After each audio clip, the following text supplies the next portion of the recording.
with the starry plow on high. There goes the citizen army with their fists raised in the sky.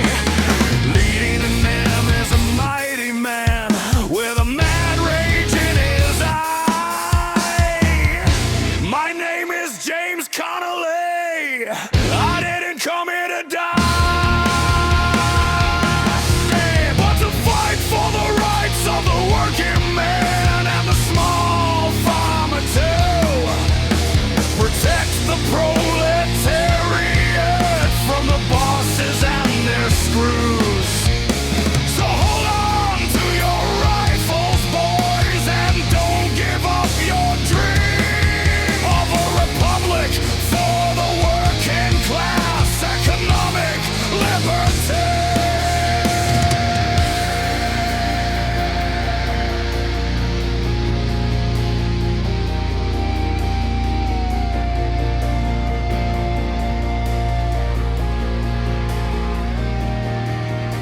Then Jim yelled out, "Oh citizens, the system is a curse. An English boss is a monster, an Irish one even worse. They'll never lock us out again, and here's the reason why. My name is James Connolly. I didn't come here to die.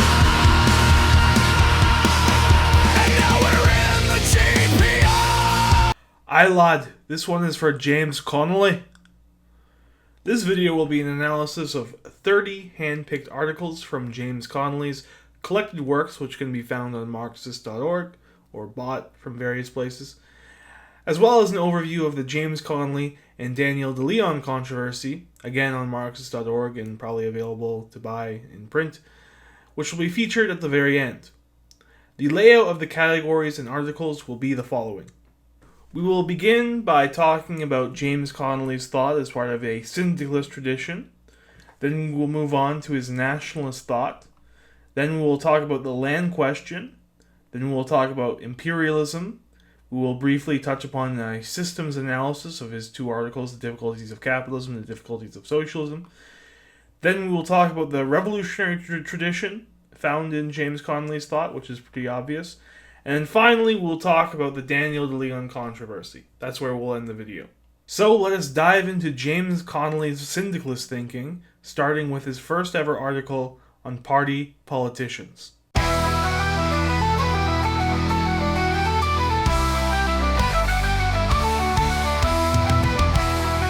This article on party politicians by James Connolly was written in 1894. At this time, he could be described as a classical social democrat involved with both the Independent Labour Party and the Scottish Socialist Federation. But already his views on the role of socialist politicians demonstrates himself to be more of the syndicalist view, which is an anti-political socialism.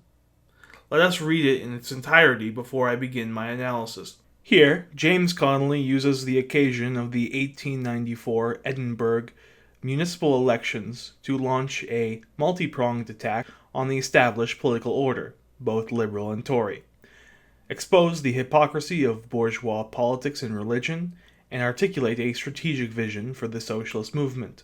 He frames the social democratic defeat not as a failure, but as a moral victory and a sign of future success. One thing I want to make clear about this article is something I realized when I thought I made a mistake here by attributing this article to James Connolly. The article was originally published in the Edinburgh Labour Chronicle as Plain Talk by an R. Askell. When I thought I had made a mistake here, I looked everywhere for information on this R. Askell until I realized that this was in fact written by James Connolly, but that he was using a pseudonym, R. Askell, meaning and spelling out rascal. Basically, this entire article is James Connolly ranting about his triumphant and moral electoral defeat under a name that literally spells out rascal. That is some real gangster shit, honestly. Man was straight out aura farming. The Tsar is dead, and the elections are over. The new Tsar has issued a manifesto. and Bailey MacDonald is now Lord Provost. The peace of Europe is still maintained. The Nihilists are plotting in silence, and Councillor Waterston has been and gone and done it. A Tory Lord Provost rules over Liberal Edinburgh, and Councillor Sir James Russell sits and sighs and wishes his name was Blakey.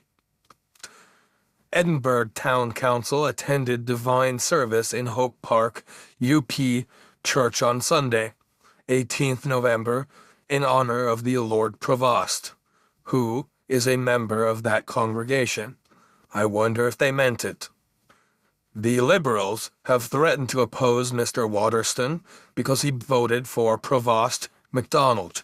Councillor Robertson declared at the council meeting he was in favor of the honours going round and would have voted against Sir James Russell had a really capable man been brought forward, but he would not vote for MacDonald. And yet, they all went to church in honour of Lord Provost MacDonald. Otherwise, I presume, they would not have gone at all. This is the final outcome of the municipal elections.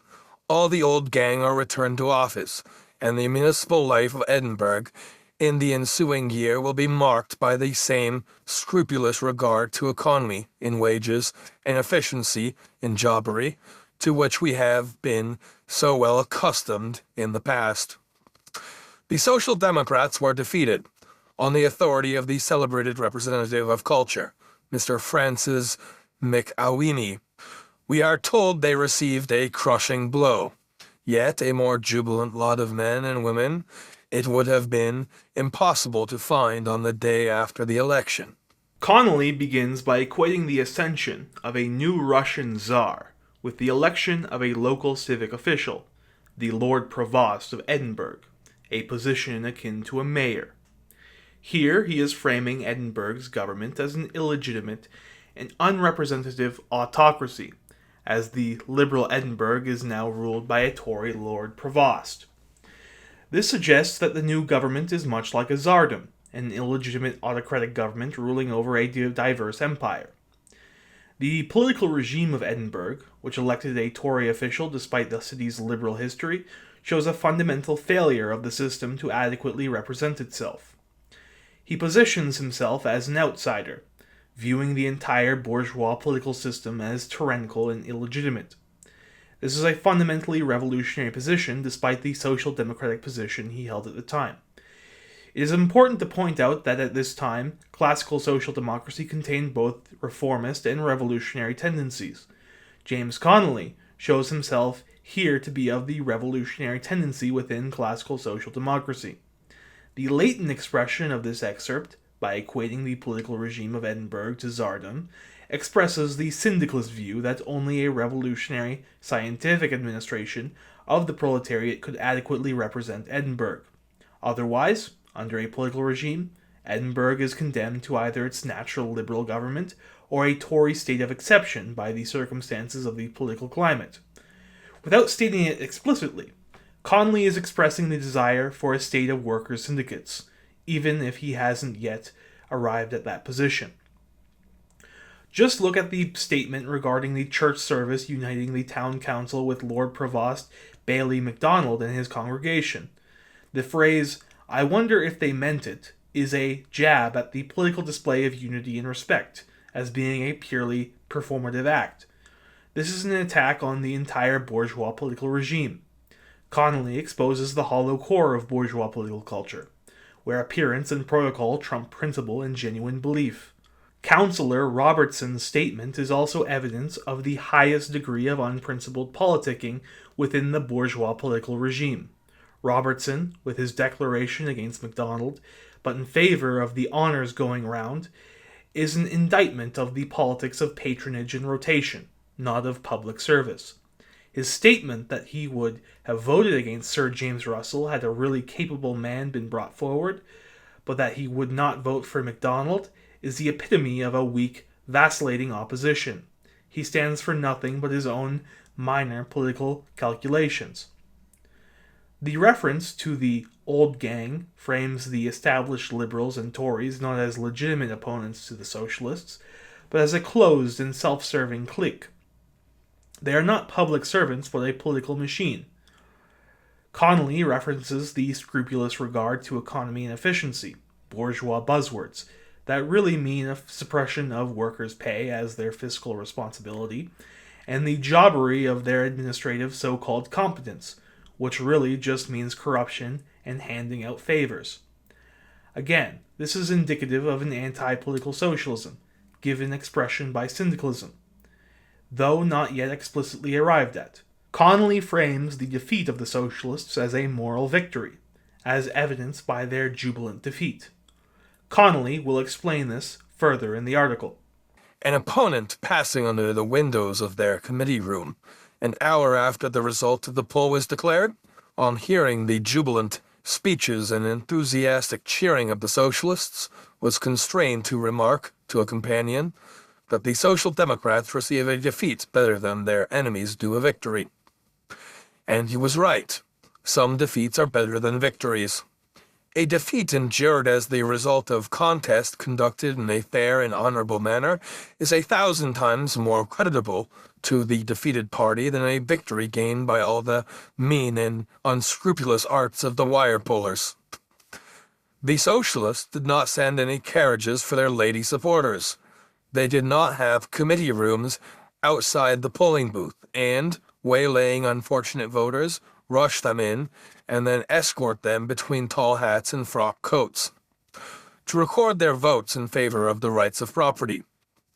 They did not tell Irish Catholics that Mr. Connolly was a freethinker who wanted to overthrow the church, and then tell old Scotch women of both sexes that Mr. Connolly was an Irish papist who wanted to introduce the Scarlet Woman. They did not seek the support of the Unionists by telling of the latter of recommendation from a leading Edinburgh Unionist, and seek the support of the Home Rulers by calling to their aid every quondam Home Ruler, or leader, who could be induced to sell his name, and voice, and birthright for the ill-smelling pottage of liberal promises.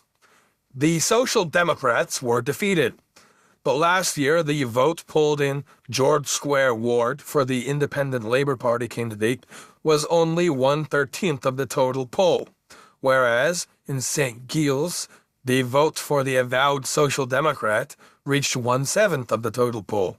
A great advance, truly. This passage serves as Connolly's definitive rebuttal to the claim that the Social Democrats received a crushing blow. He systematically redefines the very concepts of victory and defeat, arguing that moral and strategic worth are not determined by the final tally of votes, but by the methods used and the principles upheld. Connolly touches on the moral superiority of the socialists to their opponents. This is evidenced by the fact that an opposition figure was compelled to admit that the socialists take a defeat better than the opposing Tories and Liberals take a victory. Moral here is the watchword regarding Connolly's developing syndicalism. For Connolly, the moral superiority of the socialists is based on the fact that they remain jubilant in the face of defeat. This is because, for Connolly, the goal of socialists is not to win bourgeois elections, but to disturb the political peace. Socialism in this stage of development is not a political force, but a moral one. It wants to upset what men value and how they relate to each other and their polity. It wants to upset what men value and how they relate to each other and their polity. It wants to upset an order of respectability and protocol for one based on principle, conviction, and faith in a socialist victory of the future. Connolly's socialism here is mythic and moral, demonstrating that the socialism of Connolly is proto-Sorelian, because it portrays socialism as a moral philosophy over a decade before George Sorel would espouse the socialist moral philosophy based on the observations of revolutionary syndicalism, which is found in his work The Reflections on Violence. Here, Connolly is a better Sorelian than George Sorel himself at this time. Connolly seizes upon this moment to contrast the integrity of the socialists with the dishonorable practices of the victorious opposition. Connolly completely inverts the conventional understanding of political success by declaring that some defeats are better than victories. As Connolly remarks, The Socialists did not tell Irish Catholics that he was an anti-clerical freethinker in one breath, while in another, telling the Scottish Protestants that he was a papist. In other words, the Socialists did not run a campaign of cunning lies mixed with half-truths, but remained honorable, honest, and decent, even when faced with defeat. Connolly also demonstrates with fact and evidence that this defeat of the Socialists wasn't so bad, considering last year in George Square Ward, they won a 13th of the vote, while this year they won a 7th of the vote, nearly doubling their share. The official Liberal, backed by all the strength, reputation, and admirable electioneering organization of the combined Liberal and Nationalist parties, and aided by the avowed support of the most influential Unionists in the ward, with a known man and a lawyer as their candidate, were yet only able to obtain a majority of 4-1 over a party the most revolutionary and the most recent in public life, with no electioneering organization, and with a candidate known to earn his bread by following an occupation most necessary in our city life, but, nevertheless, universally despised by the public opinion of aristocratic Edinburgh. It is to be hoped that next year the ward will not be troubled with the presence of another bogus Unionist candidate. Had there been no Unionist, and had the advanced working-class voters been let free to choose between the revolutionary Social Democrat and the orthodox Liberal and defender of the rights of property, there is little doubt the results of the poll would not have brought much comfort to the enemies of socialism. But hundreds of men, who would otherwise have voted Socialist, cast their votes reluctantly for Mr. Mitchell as the candidate most likely to ensure the defeat of the Tory. They will now have 12 months in which to meditate on the difference between the Liberal Tweedledee and the Tory Tweedledum, and after having so meditated, they are invited to record the result of their studies at the polling booth on the first Tuesday of November 1895, if not before. There is great heartburning in certain Liberal circles in Edinburgh over a matter which does not affect the working-class voter. It is an invitation to an at home, to be held in the Waterloo Rooms, Glasgow, by Lady Helen Ferguson of Novare. All the gentlemen whose purses are in the habit of opening for the relief of distressed MPs and huckstering politicians in general, together with a few who have remained obdurate in spite of the pathetic appeals of Messrs. Donworth and Dillon, are invited to this great social function. Class the first will be thanked for their splendid devotion to the cause of liberalism, and Class the second will, it is hoped, be so overwhelmed with the magnificent display, and so enchanted by the bright smiles of the delegates from the Ladies' Liberal Association that they will open their hearts and their purses also, and all will be well. By such means are replenished the Liberal coffers, and the Liberal working man throws his cap in the air, and when he meets his Socialist comrade asks, "Where is the Tory gold?" And his Socialist comrade, who has been stinting himself of his glass of beer in order to pay the election expenses of his candidate, usually scratches his head and wonders also, "Where is the Tory gold?" Gold of any kind or color is a very scarce commodity in a Socialist committee room. Those who do not believe this should come and join us and get a share of the plunder. Entry money, 6 pence. Weekly subscription, 1 penny. This section is a brilliant piece of political rhetoric, where Connolly shifts from defense to offense. He dissects the electoral mathematics to reveal underlying socialist strength, exposes the cynical reality of Liberal Party funding, and contrasts it with the principled poverty of the socialist movement. James Connolly, in this excerpt, makes a David versus Goliath style of argumentation. The official Liberal Colossus has all the strength, reputation, and admirable electioneering organization. The Liberal candidate is a known man and a lawyer, which signifies respectability, professional status, and connection to the propertied classes. The socialist underdog, James Connolly himself, is the most revolutionary and the most recent in public life. James Connolly is new to the scene, ideologically radical, and therefore frightening to the establishment. His party has no electioneering organization, lacking the machine politics of the Liberal and Tory opponents. The Socialist candidate, James Connolly, in contrast to the Liberal lawyer, follows an occupation, most necessary, but nevertheless universally despised, that occupation being a carter and manual laborer. Connolly here embodies the working class he represents. He uses a masterful command of political rhetoric by pointing out that his work is necessary yet despised, which exposes the snobbery and inverted values of aristocratic Edinburgh.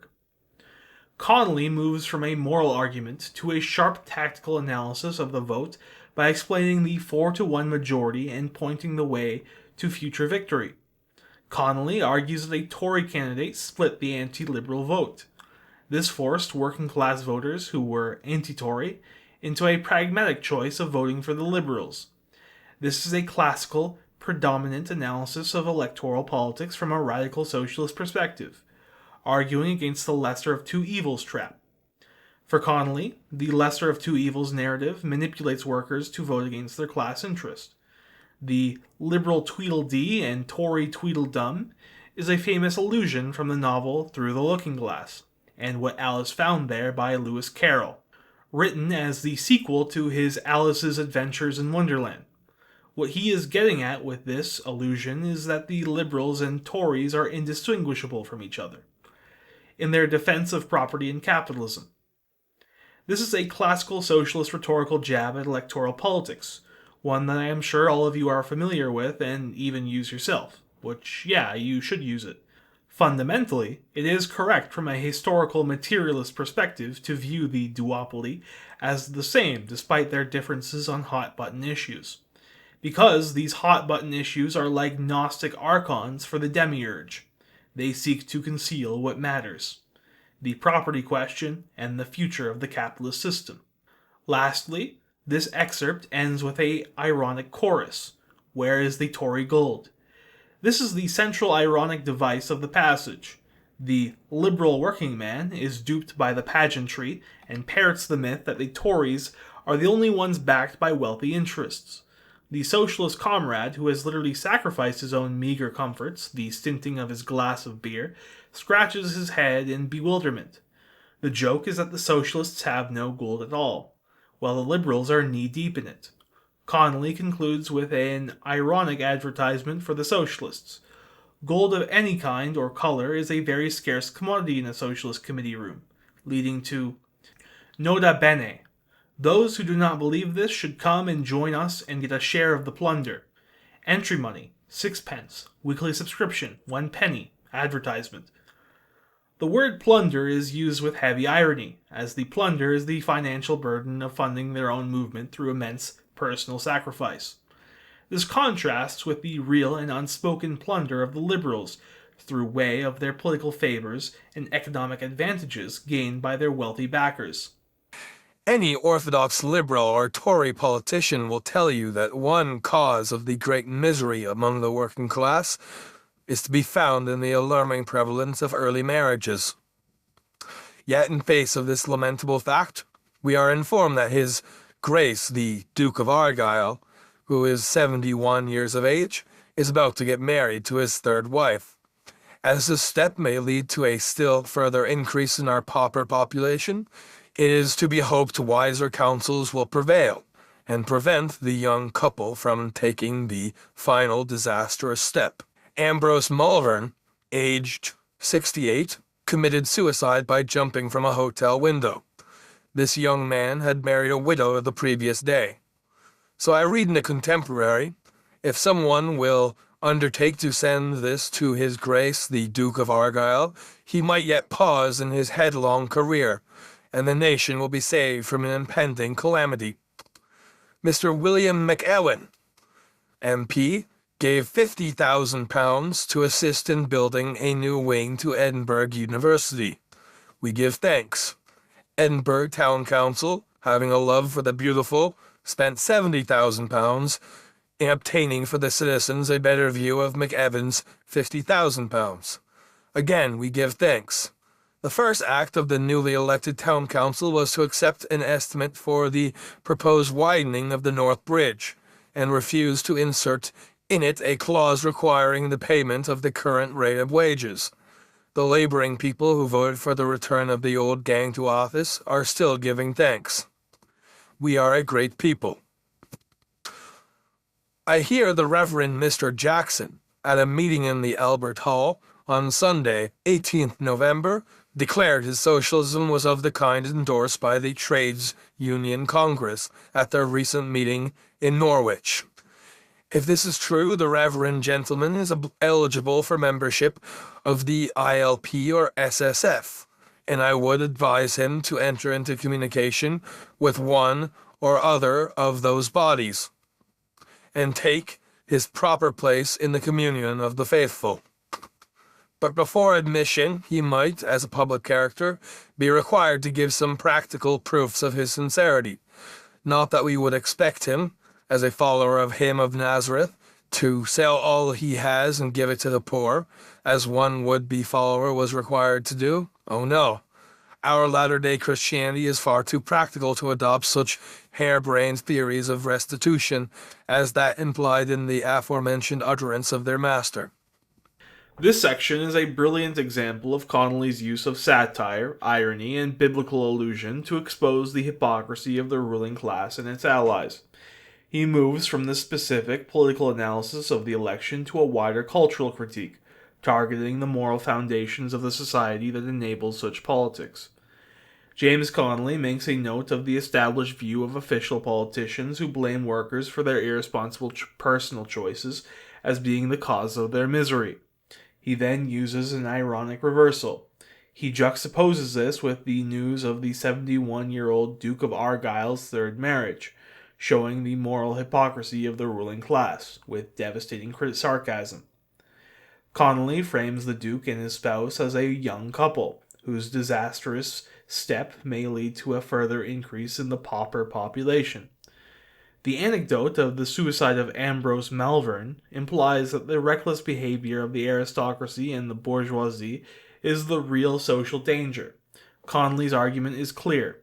The ruling class applies one set of moral and economic rules to the poor, austerity, personal responsibility, and another to themselves. The real cause of pauperism is not the reproductive habits of the poor, but the economic system upheld by the wealthy. Connolly continues and exposes the farce of capitalist philanthropy and public spending, which masks and reinforces class power. The philanthropy of William McEwan is matched with a larger sum of public spending for some bogus university project. Meanwhile, the first act of the city council was to refuse a fair wages clause for the construction of an extension of the North Bridge. This exposes how the political regime of the bourgeois and the aristocracy will spend lavish money on monuments, but will actively oppose the advance of workers. When he says, "The laboring people are still giving thanks, and we are a great people," this repeated giving thanks is bitterly ironic. The workers are, in effect, thanking their exploiters for maintaining a system that robs them. The final sentence, "we are a great people," is a lament for the false consciousness that leads the working class to endorse their own oppression. Connolly ends this excerpt by taking a jab at a well-meaning but vacillating socialist, the clergyman, Reverend Mr. Jackson. Connolly's tone is initially polite, even offering him membership in socialist organizations. The politeness becomes a challenge. Connolly states that before admission, Jackson should provide practical proofs of his sincerity. He contrasts the communion of the faithful, a spiritual community, with the need for restitution, a material and economic act. True socialism, like Christianity in his reading, requires material sacrifice, not just verbal endorsement. But a certain colleague of Mr. Jackson on the school board has recently made an effort to deprive the women cleaners employed by that body of their wages, that is, of their means of life, during sickness. Will Mr. Jackson preach a sermon on the subject, taking for his text the injunction, "Rob not the poor because he is poor"? Or will he allow the Edinburgh socialists the free use of his hall, or church, for the purpose of conducting a fortnight's mission to clergymen. Subject of mission? Instruction in the use of the divine command, love thy neighbor as thyself. Until our reverend friend is prepared to give such practical proofs of his socialism, will he please remember that faith without works is dead. The conduct of the Edinburgh School Board, coupled with the conduct of the Town Council, in refusing to insert the fair wages clause in a most important contract, should help to clear the cobwebs from the eyes of the intelligent voters and enable them to appreciate the necessity for an infusion of new socialistic blood into all our public bodies. For some time to come, the work of socialists on all such bodies will not be so much to pass new laws as to infuse into their administration the spirit of the new life, to use all power to inaugurate the reign of justice, to convert our industrial system from a machine for making profit into an instrument for sustaining life, to transform our politics from the government of men into the wise and well-ordered administration of things, to relegate to the limbo of exploded superstitions the old doctrine of freedom of contract between affluence and starvation, and thus, by constantly placing our doctrines and our efforts upon the same platform as the class interests of the workers, to create such a public feeling in our favor as such shall enable us to bridge the gulf between the old order and the new, and lead the people from the dark Egypt of our industrial anarchy into the promised land of industrial freedom. The return of a socialist candidate does not mean the immediate realization of even the program of palliatives commonly set before the electors. Nay, such programs are in themselves a mere secondary consideration, of little weight, indeed, apart from the spirit in which they will be interpreted. The election of a socialist to any public body at present is only valuable insofar as it is the return of a disturber of the political peace. Until socialism attains such a foothold in this country as shall enable the socialists to return a majority to the public bodies which rule the country, every fresh seat captured must simply be regarded as a fresh means of spoiling the little games of the Jabezian philanthropists, financial jobbers, and political thimble-riggers, who thrive on their reputations as liberal and Tory politicians. Here, James Connolly makes it clear that the aim of the socialists is not to deliver palliatives, but to disturb the political peace in preparation for a complete socialist victory, to obstruct the machinations of the philanthropists, the nepotistic jobbers, and the political thimble-rigging games of the established parties. This is arguably a very syndicalist and anti-political electoral strategy, not totally neglecting participation in the political machine, but employing strategies very much different than our official social democratic politicians today, who employ palliatives. The palliatives of today's ignoble social democrats make them part of the philanthropy, jobbery, and thimble-rigging of the bourgeois democratic march. The social democratic strategy of James Connolly at this time is noble and revolutionary, showing his developing syndicalism. James Connolly also borrows ideas from Pierre-Joseph Proudhon and Karl Marx in this excerpt, the two figureheads of scientific socialism, who are held as equal theorists of syndicalism. The Proudhonian idea of industrial feudalism, expressed here as industrial anarchy, which leads to industrial empire if left to its own development, or to industrial democracy upon the intervention of the socialists. Industrial democracy is expressed by Connolly as industrial freedom. Connolly also employs Marx's phrase, the government of men turning into the administration of things. This shows that Connolly's politics, while social democratic at this time, is aware of the syndicalist mission to transform the political regime into an apparatus of workers' control and administration. If only for the value of letting the light of public opinion in on the doings of officialdom, we should never relax our efforts until every representative body has its full quota of socialist members. Well, on this matter, it would be as well to keep in mind the fact that, under the Local Government Scotland Act, which comes into force in April of 1895, the poor law system of this country will be at last placed under democratic control. The workers will then have an opportunity of humanizing this iniquitous system by placing upon every parish council a sufficient number of social democrats to counteract the despotic tendencies of our liberal and Tory taskmasters. The poor paupers, the war-torn veterans who have fallen in the battle of life, who are imprisoned in those bastilles of poorhouses, may now have the closing years of their lives lightened and brightened by the action of an intelligent social democracy. To every upholder of the present system, the poorhouse inmates are a mere burden on the rates, or an intolerable nuisance to honest folk, who are well done for if they are fed and sheltered at all. But to the social democrat, they are unfortunate victims of an evil social system. They are, our brothers and sisters, crushed beneath the wheels of a remorseless competition. They are the effect of which the landlord and capitalist are the cause. We have so long been accustomed to receive, without question, the teachings of the master class, that it is no wonder the poorhouse dole and the poor relief should be regarded amongst us as degrading to the recipient instead of to society at large. But it is on society at large, and on its supporters and apologists, the real stigma should rest. Indeed, it would be well for the workers as a whole if they could come to look upon the poor rates as their first means of relief instead of as their last resource. Man, as a social animal, has a claim upon the society which gave him birth. This claim is his right to live as long as he is willing to perform his share of the labor necessary to his own maintenance and the maintenance of society at large. This claim involves, in the first place, the right of free access to the means of life. In the second place, the duty of contributing to the support of the weaker members of the community, i.e., children, the sick, infirm, and the aged. Our poor law system is a grudging admission of the truth of this thesis, granted by the classes as an alternative to a troubled social upheaval.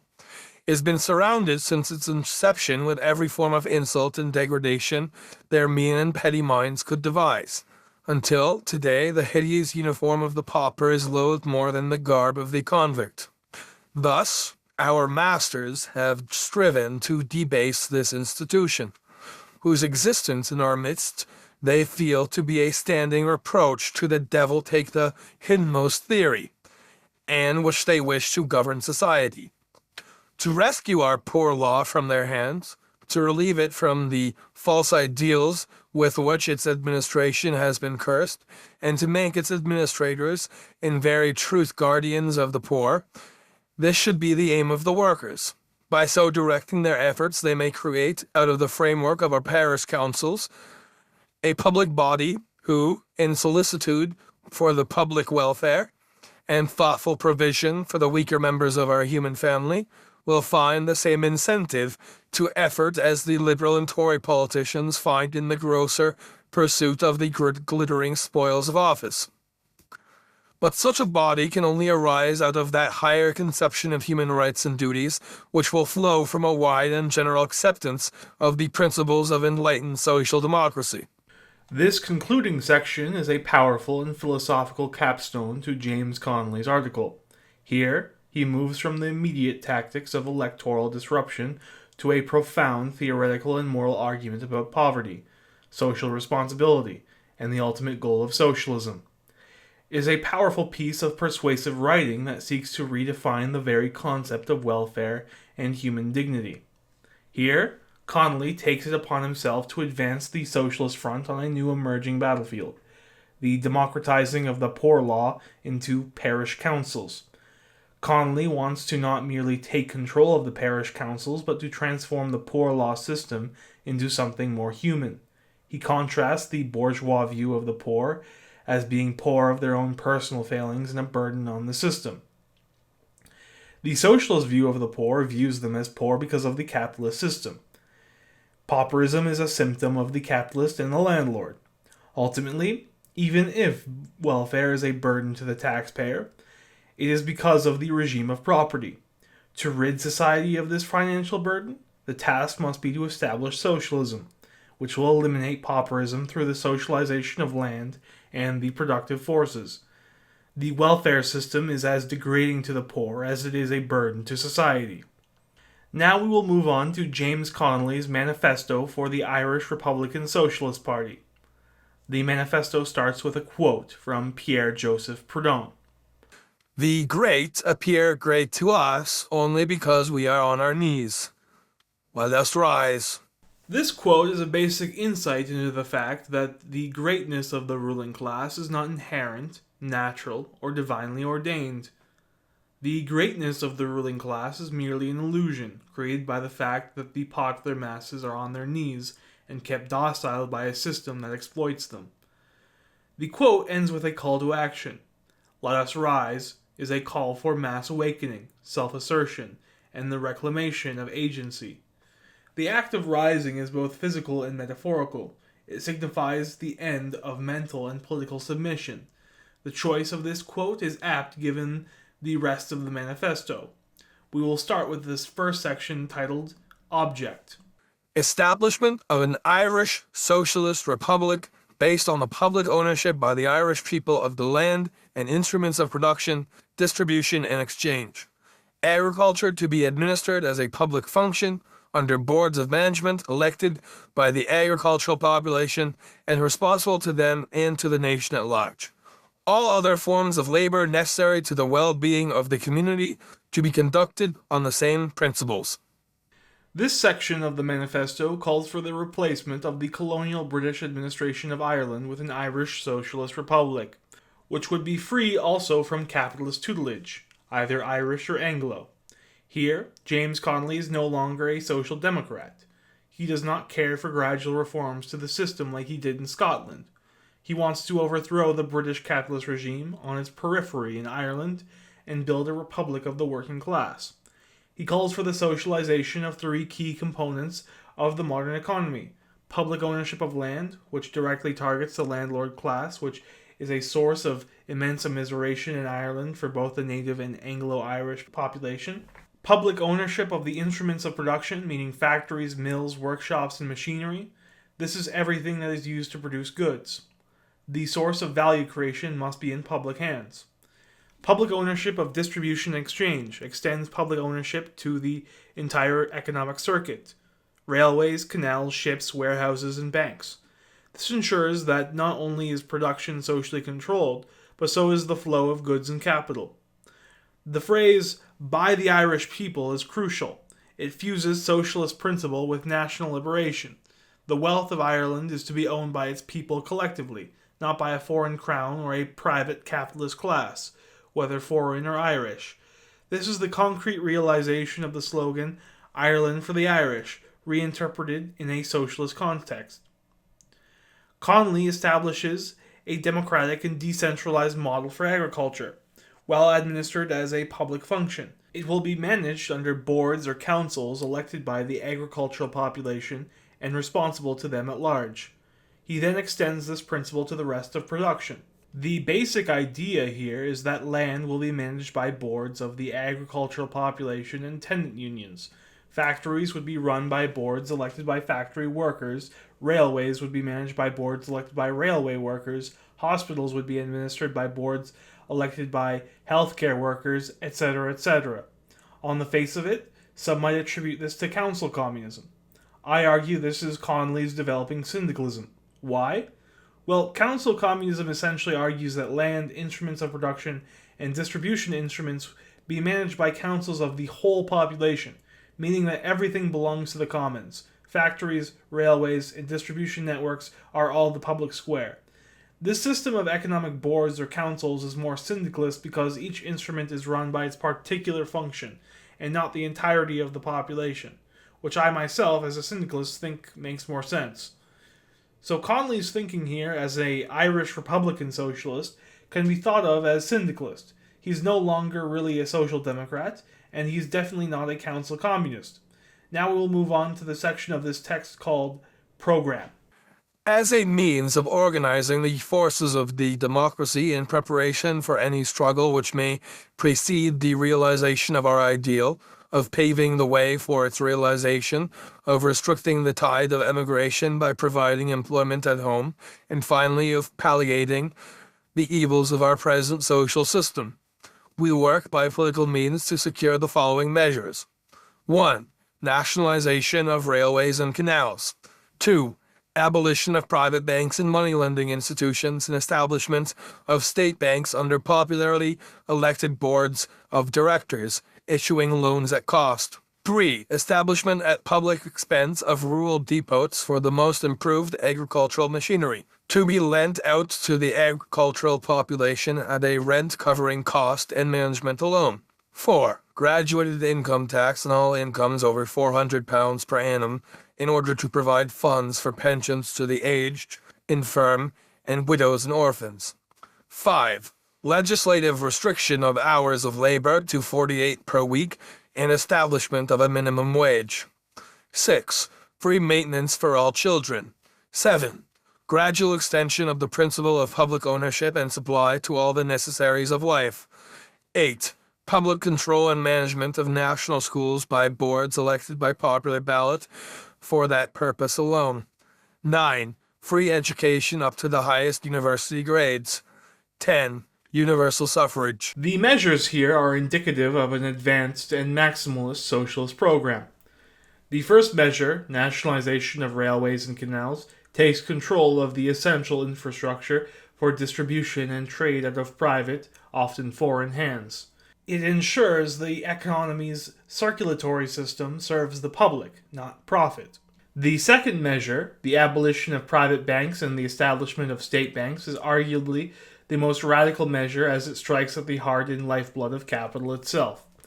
The abolition of private banking and money lending attacks the parasitic usury and speculative finance that cripples workers, small farmers, and even the petty bourgeoisie. There are two important caveats to this institution of state banks: their establishment under boards that are popularly elected, and, in the Syndicalist view, this would probably be occupation-based. What this does is establish the state-owned banks as people's banks. This is Proudhonian at its core. The second caveat is the issuing of loans at cost.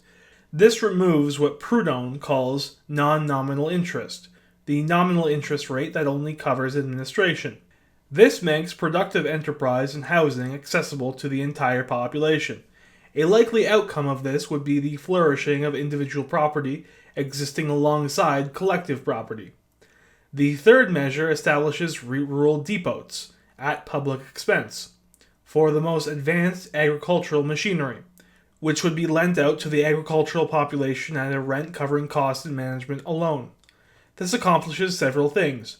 It collectivizes efficiency by making modern technology available to small farmers who could never afford it individually, thereby increasing productivity. It undermines the Gombian man, who is the local money lender and merchant who traps farmers in debt, instead bypassing this private money lending circuit for a public and non-profit lending system. This also builds support among the rural population and ties their interests to the socialist movement.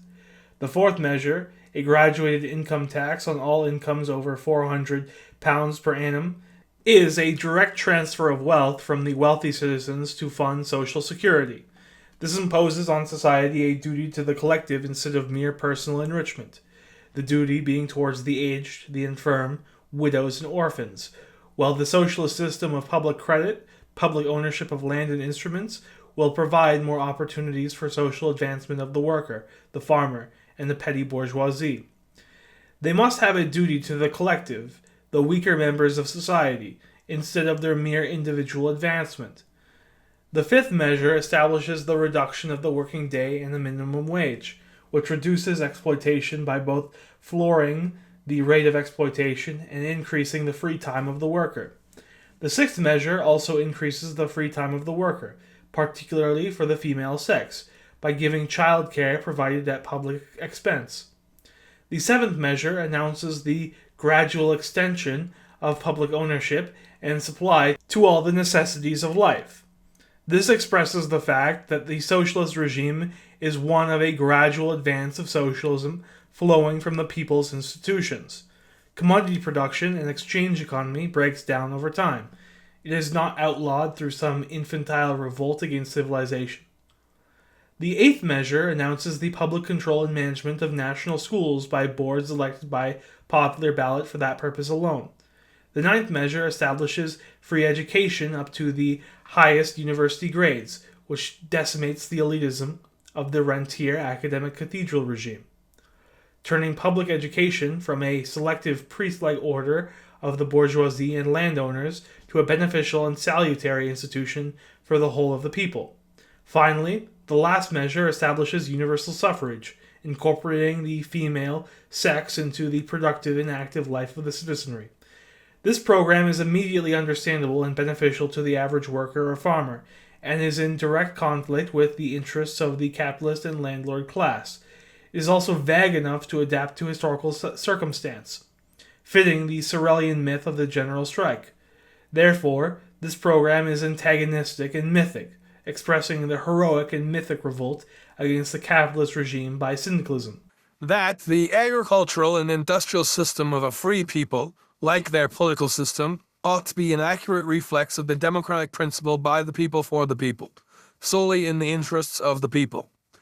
That the private ownership by a class of the land and instruments of production, distribution, and exchange is opposed to this vital principle of justice and is the fundamental basis of all oppression, national, political, and social.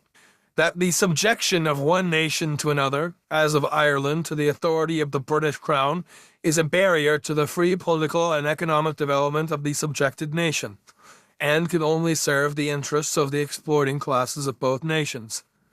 That, therefore, the national and economic freedom of the Irish people must be sought in the same direction, viz., the establishment of an Irish Socialist Republic, and the consequent conversion of the means of production, distribution, and exchange into the common property of society, to be upheld and controlled by a democratic state in the interests of the entire community. That the conquest by the social democracy of political power in Parliament and on all public bodies in Ireland is the readiest and most effective means whereby the revolutionary forces may be organized and disciplined to attain that end.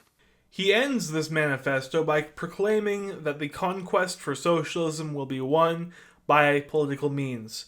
While the political struggle is an important facet of the socialist victory, he has not yet arrived at the syndicalist conception of the general strike and insurrection against the political state. While his socialism is syndicalist, his revolutionary tactics are not. This will change later on, though, especially when we arrive at his article on the Irish Citizen Army. Now we will move on to his article Industrial Unionism and Constructive Socialism, where he becomes explicitly more syndicalist. There is not a socialist in the world today who can indicate with any degree of clearness how we can bring about the cooperative commonwealth except along the lines suggested by industrial organization of the workers. Political institutions are not adapted to the administration of industry. Only industrial organizations are adapted to the administration of a cooperative commonwealth that we are working for. Only the industrial form of organization offers us even a theoretical, constructive socialist program. There is no constructive socialism except in the industrial field. The above extracts the speech of Delegate Sturton, editor of the Wage Slave of Hancock, Michigan. So well embody my ideas upon this matter that I have thought well to take them as a text for an article in explanation of the structural form of social society.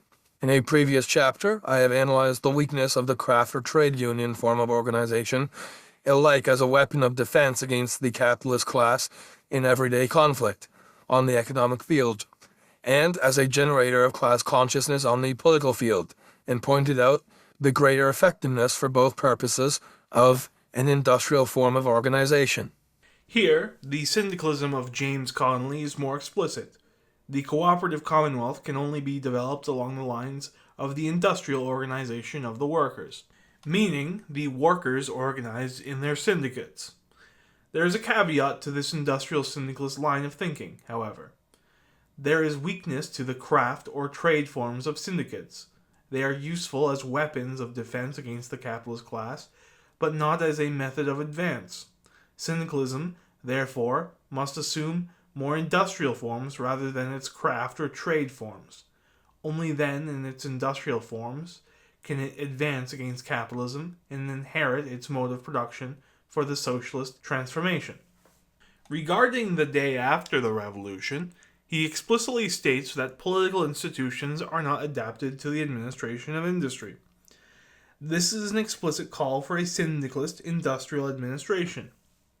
Connolly makes a fundamental distinction between the political state, a territorial, coercive body inherited from past class societies, and the administration of industry, the practical, technical running of the economy.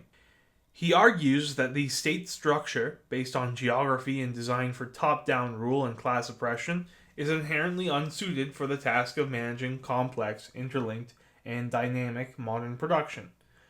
To hand control of industry to a political parliament would be, in his view, to use the wrong tool for the job, guaranteeing inefficiency and bureaucracy. Here, Connolly's syndicalism is fully developed. Now we will move on to the section titled Organizing Constructively.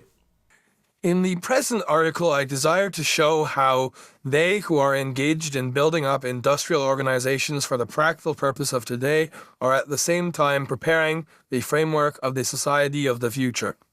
It is the realization of that feat that indeed marks the emergence of socialism as a revolutionary force from the critical to the positive stage.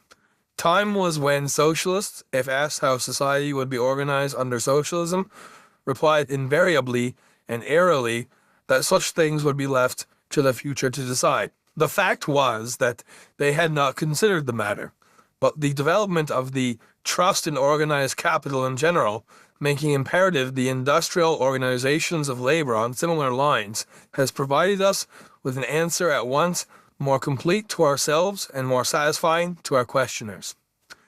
Now, to analyze briefly the logical consequences of the position embodied in the above quotation. Political institutions are not adapted to the administration of industry. Here is a statement that no socialist with a clear knowledge of the essentials of his doctrine can dispute.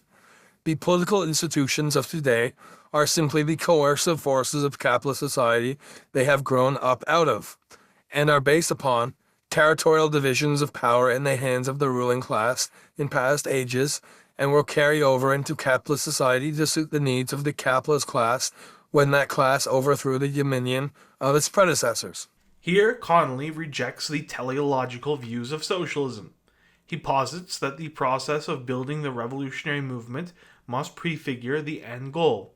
The end goal arises out of practical developments of the organized syndicalist working class rather than the organization serving the end goal in some political machination of intellectuals and their social daydreams. The industrial union is not merely just a tool for seizing power, but the vital and embryonic force of the future socialist society. This gives expression to the communist Jehu's statement, regardless of what you think of him. I personally have mixed feelings, but he says that if you haven't figured out that the proletarians are not just another class in present society, but are the new society taking form within the womb of the old society, then you have failed the IQ test. Edouard Berth says similar things in his Socialism and Anarchism essay. The question that arises is thus to understand how such a leap will be possible and upon what premises the hopes for such a challenging and profound transformation are based.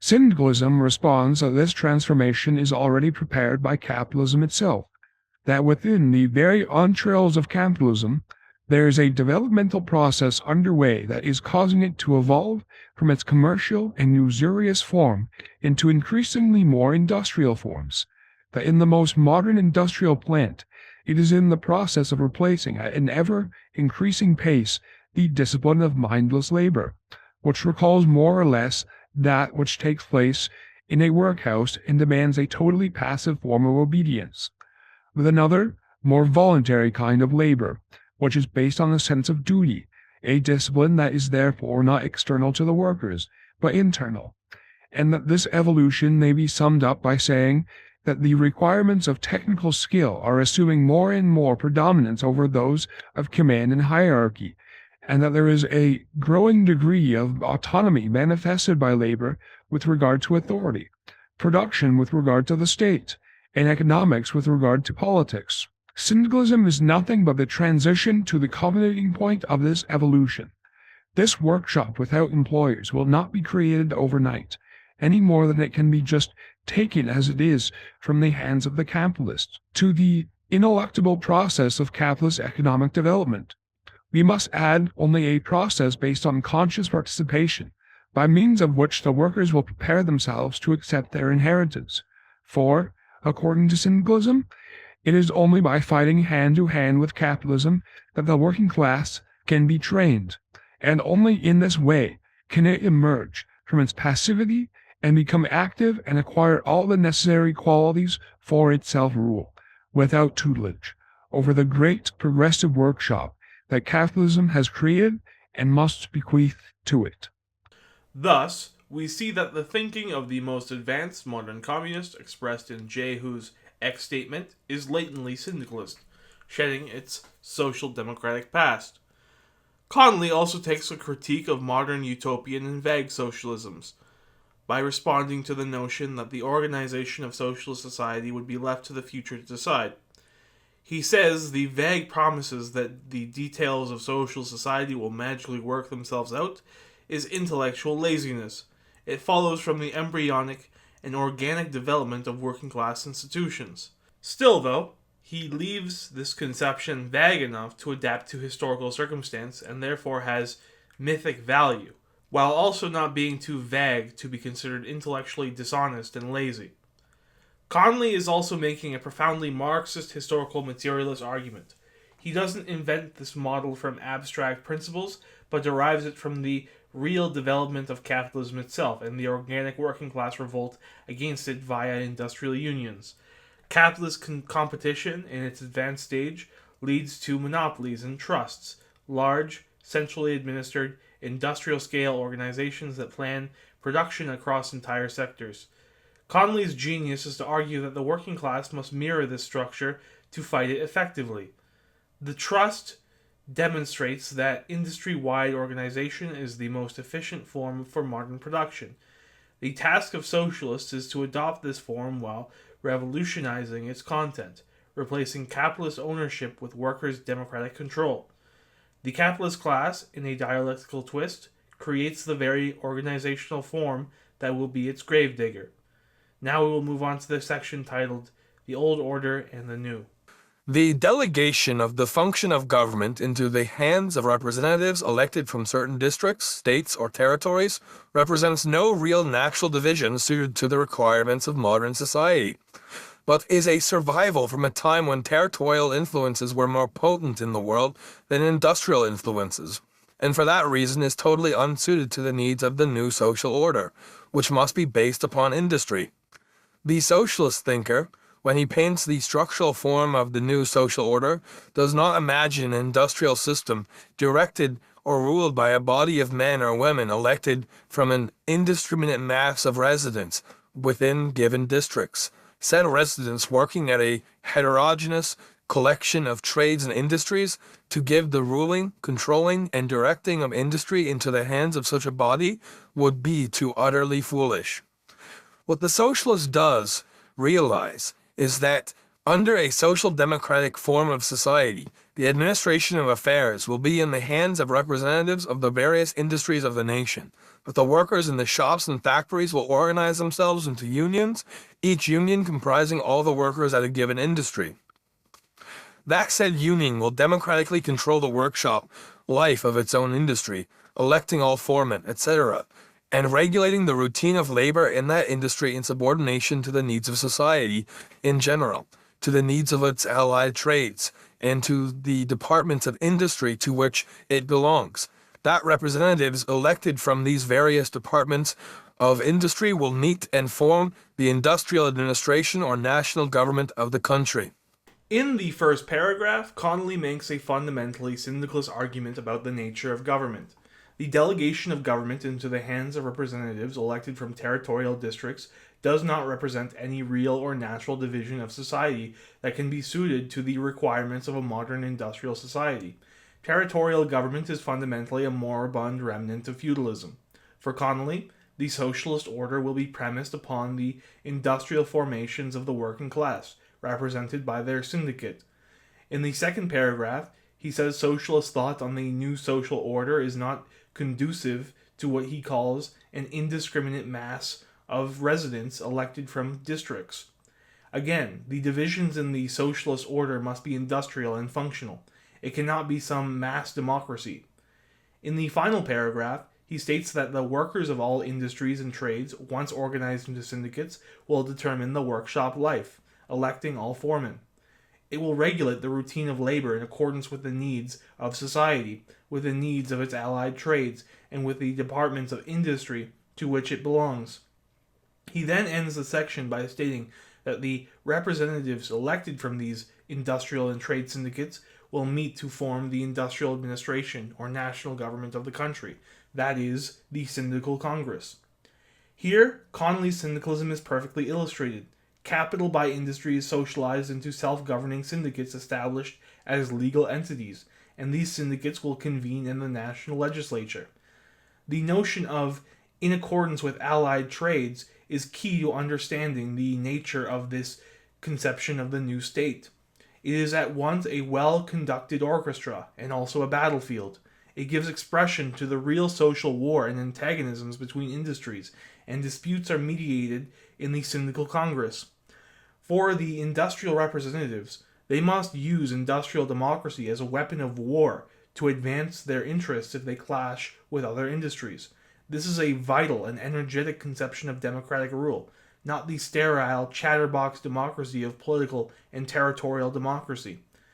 With this conception of statehood, what will be left to the political administration, the regulation of life that isn't purely industrial and economic? Will we have bicameralism, as some revisionist syndicalists spoke of? Or rather, will that kind of administration be left to the township, the municipal organ? I tend to lean towards the latter conception as opposed to the former. The political state and its political mass democracy must be smashed. The industrial syndical republic must be a liberatory force, freeing the municipalities from the political tutelage of the democratic state. In short, social democracy, as its name implies, is the application to industry, or to the social life of the nation, of the fundamental principles of democracy. Such application will necessarily have to begin in the workshop, and proceed logically and consecutively upward through all the grades of industrial organization until it reaches the culminating point of national executive power and direction. In other words, social democracy must proceed from the bottom upward, whereas capitalist political society is organized from above downward. Social democracy will be administered by a committee of experts elected from the industries and professions of the land. Capitalist society is governed by representatives elected from districts and is based upon territorial division. The local and national governing, or rather administrative, bodies of socialists will approach every question with impartial minds, armed with the fullest expert knowledge born of experience. The governing bodies of capitalist society have to call in an expensive, professional expert to instruct them on every technical question, and know that the impartiality of said expert varies with and depends upon the size of his fee. Connolly contrasts the industrial formation of capitalism, which is top-down, to the industrial formation of the working class and their development of social society from the entrails of capitalism. This means a non-negotiable sovereignty at the base. The ultimate power resides with the workers at the point of production. Working class power will be the source of all authority in the syndical state. The power of the syndical state is delegated upward to coordinating bodies for specific functional tasks. These higher bodies are ultimately recallable delegates who are accountable to the workers, preventing the formation of a permanent, unaccountable political class. This conception of the state solves two problems of democracy at once. It solves the problem of incompetence. Capitalist governments are run by career politicians who need to outsource expertise to consultants at exorbitant fees. This dictatorship of incapacity is not only incompetent, but expensive in its attempts at competence. The syndical government, by contrast, appoints specialized experts through their syndicate. It also solves the problem of bureaucratic alienation. Unlike a technocratic elite appointed from above, these experts are elected by their peers united in productive life. Now we will move on to the section titled No Servile State. It will be seen that this conception of socialism destroys at one blow all the fears of a bureaucratic state, ruling and ordering the lives of every individual from above, and thus gives assurance to that the social order of the future will be an extension of the freedom of the individual, and not the suppression of it. In short, it blends the fullest democratic control with the most absolute expert supervision, something unthinkable of any society built upon the political state. To focus the idea properly in your mind, you have but to realize how industry today transcends all limitations of territory and leaps across rivers, mountains, and continents. Then you can understand how impossible it would be to apply to such far-reaching, intricate enterprises the principle of democratic control by the workers through the medium of political territorial divisions. Under socialism, states, territories, or provinces will exist only as geographical expressions, and have no existence as sources of governmental power, though they may be seats of administrative bodies. Now, having grasped the idea that the administrative force of the socialist republic of the future will function through unions industrially organized, that the principle of democratic control will operate through the workers correctly organized in such industrial unions, and that the political territorial state of capitalist society will have no place or function under socialism, you will at once grasp the full truth embodied in the words of this member of the Socialist Party whom I have just quoted, that only the industrial form of organization offers us even a theoretical, constructive socialist program. Here, Connolly explicitly references the concept of a servile state, which was popularized by the Christian Democrat and liberal Hilaire Belloc to describe a society where the state, in the name of providing security, reduces the mass of people to a state of servitude dependent on its bureaucracy. Instead, he offers a vision for the syndical state that is an extension of the freedom of the individual, not its suppression. Instead of presenting socialism as a sacrifice of liberty for equality, he frames the socialist syndical state as the true fulfillment of liberty. In this view, society is not viewed as the individual against the state, where nothing save the individual is real. Rather, the true reality of freedom is the social syndicate worker immersed in the vital social life. His neighbor is not the limitation of his freedom, but the realization of his freedom. Now we will move on to the section titled The Political State and Its Uses. To some minds, constructive socialism is embodied in the work of our representatives on the various public boards to which they have been elected. The various measures against the evils of capitalist property brought forward by, or as a result of, the agitation of socialist representatives on legislative bodies are figured as being of the nature of constructive socialism. As we have shown, the political state of capitalism has no place under socialism. Therefore, measures which aim to place industries in the hands of, or under the control of, such a political state are in no sense steps towards that ideal. They are but useful measures to restrict the greed of capitalism and to familiarize the workers with the conception of common ownership. This latter is, indeed, their chief function. But the enrollment of the workers in unions patterned closely after the structure of modern industries and following the organic lines of industrial development is par excellence the swiftest, safest, and most peaceful form of constructive work the socialists can engage in. It prepares within the framework of capitalist society the working forms of the socialist republic, and thus, while increasing the resisting power of the worker against present encroachments of the capitalist class, it familiarizes him with the idea that the union he is helping to build up is destined to supplant that class in the control of the industry in which he is employed. Here, Connolly deconstructs the claim that the advance of the socialists on the political field marks the development of a constructive socialism. Instead, he posits that this advance is merely a weapon against the bourgeois political state, a tool used to restrict capitalist greed in government, as well as a tool to familiarize workers with the conception of common ownership. The real advance of constructive socialism, Connolly argues, is the enrollment of workers in unions that are patterned closely after the structure of modern industries. It must be said that this is a different conception of socialist advance than the French syndicalists had, who believed that the double action theory of the French socialists, who wished to subordinate the economic strikes of the syndicalists to the political action of the socialists, must be combated entirely. For evidence of this, look to William Z. Foster in his early syndicalist days, as expressed in his article, The Socialist and Syndicalist Movements in France. For syndicalism to accept the socialist double action theory, entailing the subordination of the economic to the political organization, would render it incapable of fighting its most powerful enemy, the government, which is not only by far the greatest employer in France, but also a highly developed strike-breaking machine for the whole capitalist class. Not for a moment is syndicalism willing to leave this great enemy to the care of the politicians. Experience has taught it that these intermediaries serve only to obscure the outlines of the class struggle and to act as a shield, not for the workers, but for the government. Syndicalism recognizes in the state its most insidious as well as powerful enemy and rejects all participation in it. Its attitude towards the state is well stated by Victor Grafulhes.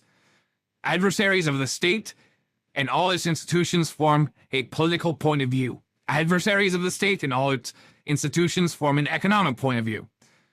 The all-class socialist movement is statist. The working-class syndicalist movement is anti-statist. The one advocates working-class conquest of the state by political action and the submission to its decrees. The other, abstention from participation in the state and revolt against its arbitrary laws. The one considers the state as a possible working-class friend, the other as an inveterate enemy. The two movements cannot exist in harmony. They are trying to absorb each other. Syndicalism claims to be self-sufficient. Socialism says it needs a guardian and helper, a political shield. It tries to force the guardianship on the unwilling syndicalism. A socialist success is a syndicalist defeat, and vice versa. The two movements are competitors for the undivided support of the working class. There can be no cooperation between them. They must fight to a finish. So here the position of the French syndicalists is contrasted to the Irish syndicalists. The French syndicalists believed in abstention from all public bodies and considered themselves enemies of the French socialists, who wished to subordinate syndicalist actions to their political demands. But it should be understood that Irish syndicalism, a la James Connolly, did not hold to this dual action theory of the French socialists. Their dual action did not wish to subordinate the unions to the political demands of the Socialist Party, rather the opposite. James Connolly says that the economic strike is more important than the political strike. So logically following this argument, for Irish syndicalism, the political action of the Socialist Party is subordinated to the economic actions of the unions. This is evidence that syndicalism differs in implementation from country to country, where conditions are different. Now we will move on to the last section titled, The Union Can Build Freedom. The power of this idea to transform the dry detail work of trade union organization into the constructive work of revolutionary socialism, and thus make of the unimaginative trade unionist a potent factor in the launching of a new system of society, cannot be overestimated. It invests the sordid details of the daily incidents of the class struggle with a new and beautiful meaning, and presents them in their true light as skirmishes between the two opposing armies of light and darkness. In the light of this principle of industrial unionism, every fresh shop or factory organized under its banner is a fort wrenched from the control of the capitalist class and manned with the soldiers of the revolution, to be held by them for the workers. On the day that the political and economic forces of labor finally break with capitalist society and proclaim the workers' republic, these shops and factories, so manned by industrial unionists, will be taken charge of by the workers there employed, and force and effectiveness be thus given to that proclamation. Then and thus the new society will spring into existence, ready equipped to perform all the useful functions of its predecessor. In the first paragraph, Connolly asserts world historical significance to the dry detail of union and economic dual power activities. In his conception, these mundane tasks are not just what they are on the face of it. Rather, those engaged in union activities are the architects of a new civilization. This is a very syndicalist conception. In the final paragraph, Connolly states that when the political and economic forces finally break with the capitalist power and proclaim the workers' republic, the shops and factories manned by industrial unionists will be taken over by the workers employed there. For Connolly, the new society is already in a way pre-configured beforehand. The new society continues from the work that the revolutionary workers are already doing within the entrails of capitalism. Now we will move on to the section of the next work titled Socialism in Ireland.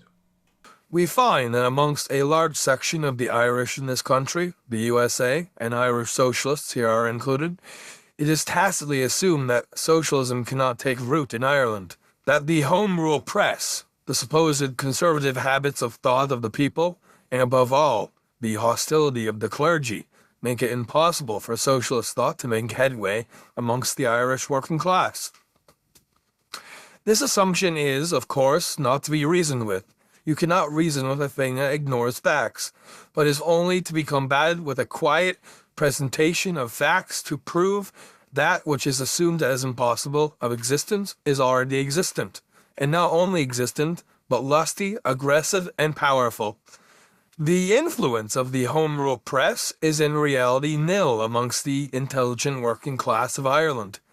The conservative habits of thought supposed to be characteristically Irish are, in reality, the reflex of agricultural conditions in Ireland, as elsewhere, and do not prevail where the Irish worker lives and suffers in the industrial environment of a city, and the hostility of the clergy has worn off its own edge by too frequent and indiscriminate use.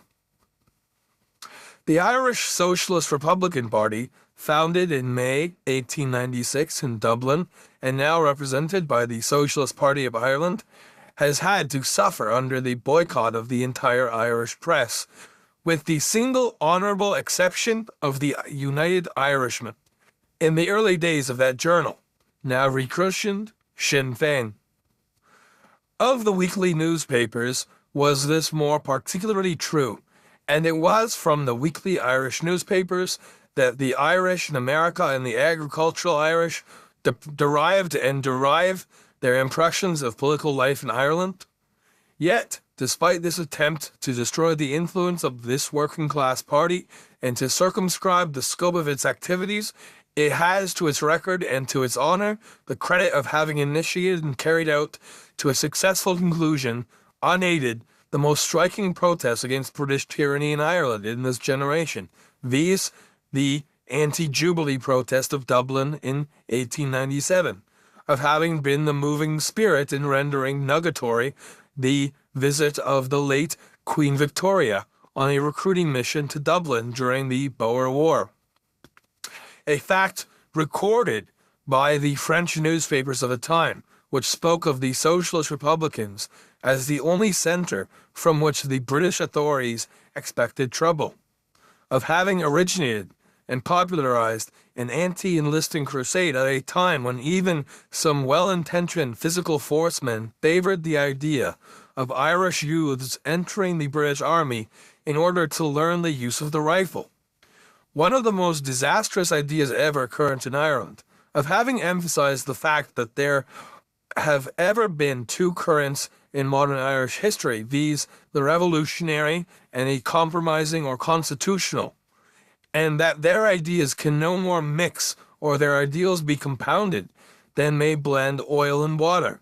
And finally, of having conducted the first political campaigns of the Irish working class on the basis of revolutionary socialism. Let those who tell us that the Irish will never respond to the call of socialism remember that 5 years ago, the candidate of the Irish Socialist Republican Party, in contest against the nominees of the Home Rule and Unionist parties, pulled a vote which represented a third of the total electorate. Let them remember this, and then, thinking of the frantic joy of the Socialist parties of America when they succeed in pulling the necessary 3 or 5% to get on the official ballot, let them stop trying to discourage the Irish in America by their foolish declarations that socialism will never take root amongst the Irish. Socialism in Ireland is now a force, influencing alike the political, economic, and literary thought of the island. James Connolly here attacks the illusions by many that socialism cannot take hold of Ireland. This illusion is held by three excuses: the home rule press, the supposed conservative habits of thought of the people, and the hostility of the clergy. For the home rule press, Connolly states that its influence is nil among the intelligent working class of Ireland, therefore diminishing it as a force against socialism. For the conservative habits of thought, he argues that this consciousness is not innate, but a product of agricultural conditions. For him, the Irish worker in the city becomes revolutionary, while the conservative peasant is won over by the socialist attacks on the Gombean man, who exploits them.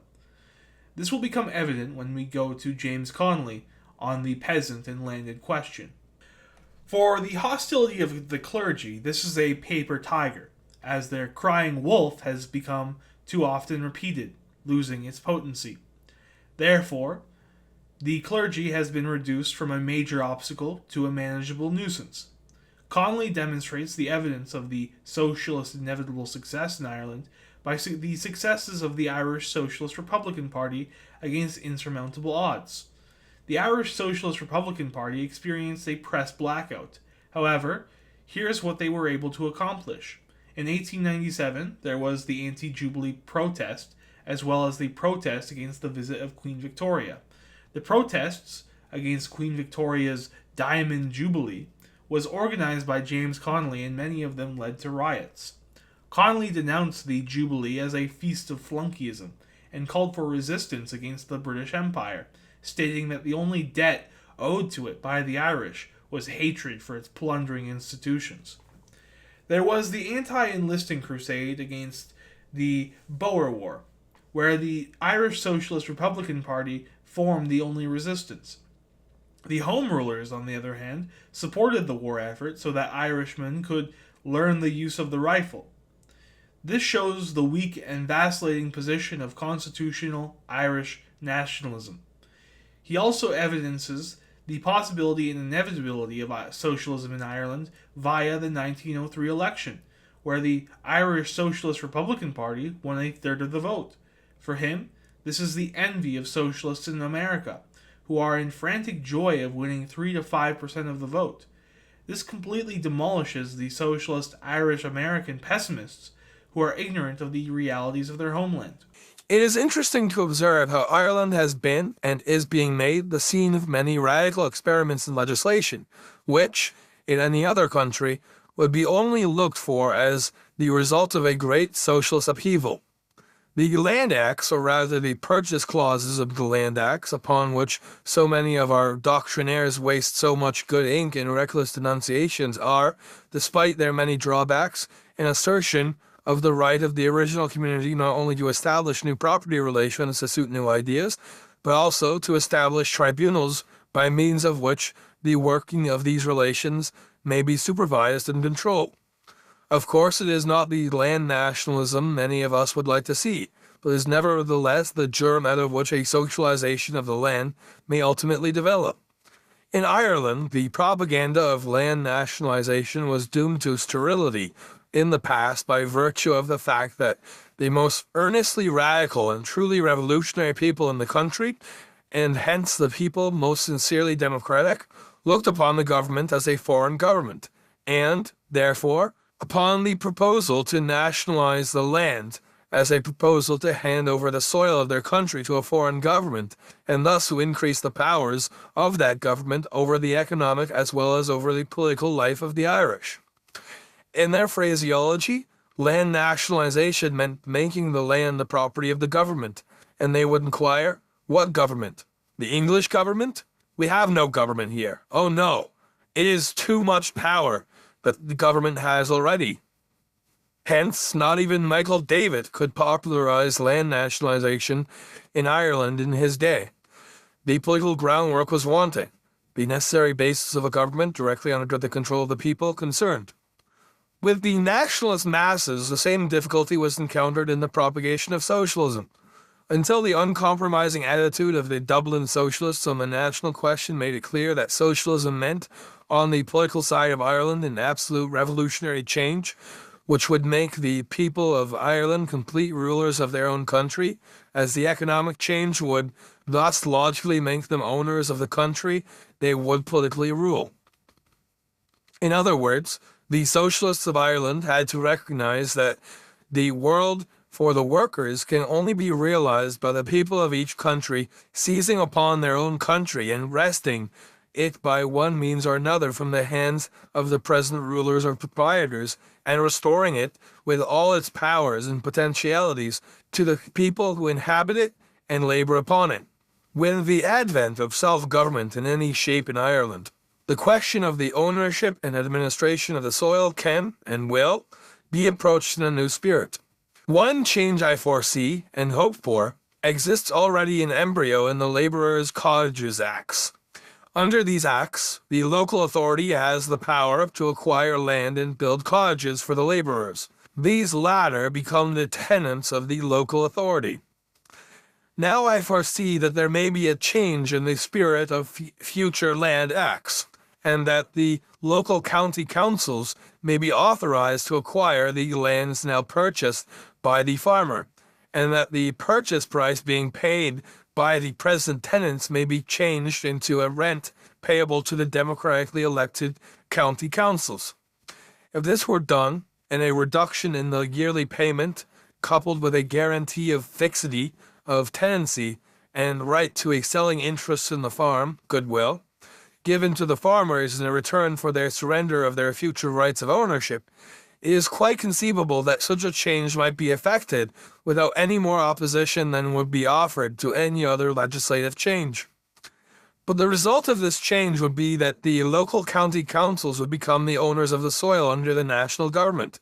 That all questions affecting the administration of the soil would be as keenly under the supervision of the democracy immediately interested as questions affecting the occupancy of laborers' cottages are now, and that thus the gradual democratization of the agriculture interests would become the vital question in rural politics, as the spread of the same political principle and method of administration would similarly affect industrial interests in urban and national politics. The squabbles over the occupancy of a laborer's cottage, which, at present, make such piquant reading in our Irish newspapers, have a sordid side. But this that I have glanced at shows that they have a practical, illuminating side also. When the principal deliberations of an urban or county council perforce turn on the question of the administration of the farms and other lands of the county, as the deliberations of boards of guardians now turn upon the occupancy of labourers' cottages, we will begin to have a vivid understanding of the Marxian phrase about the government of men being replaced by the administration of things. The Land Acts dispossessed the landlords and thus ended the economic influence upon which their political power is based.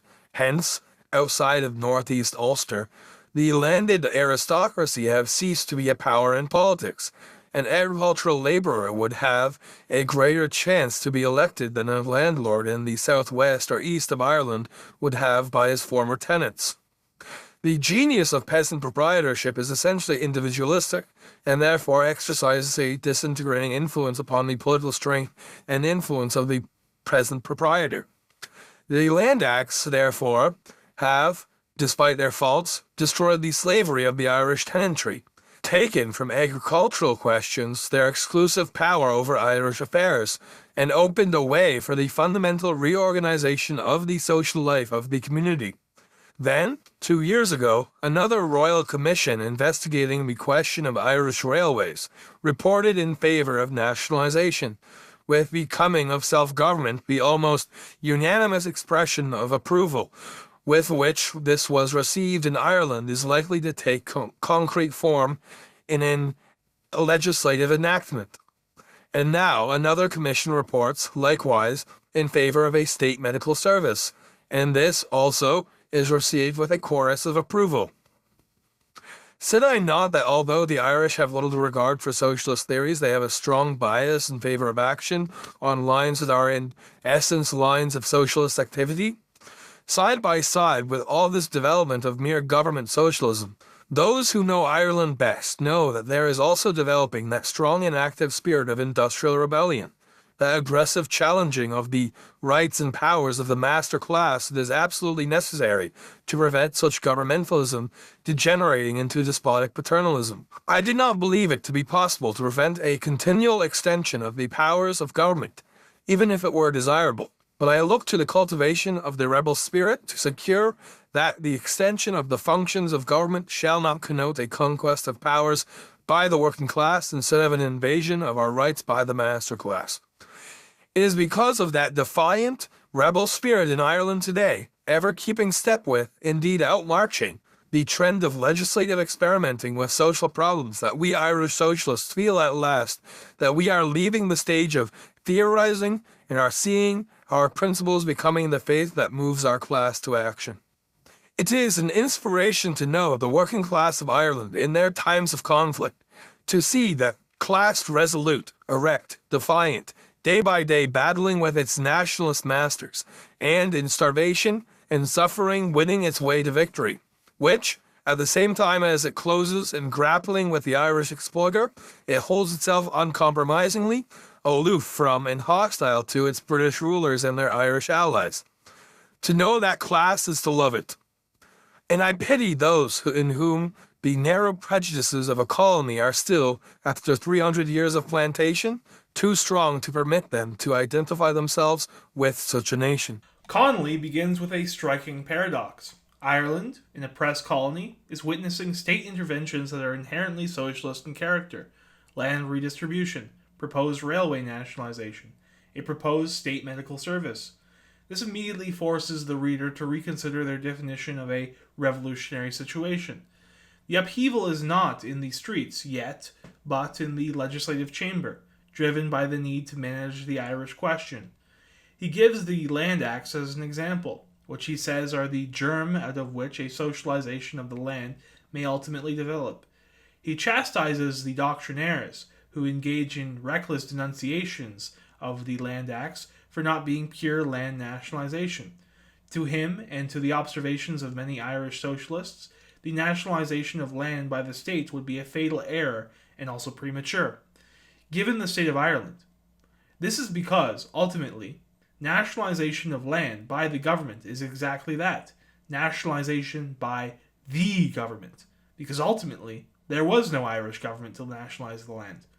It would be nationalization by the British government. Here, he arises as a core synthesis between the social and the national question. The social question can only be addressed after or with the national question, not before.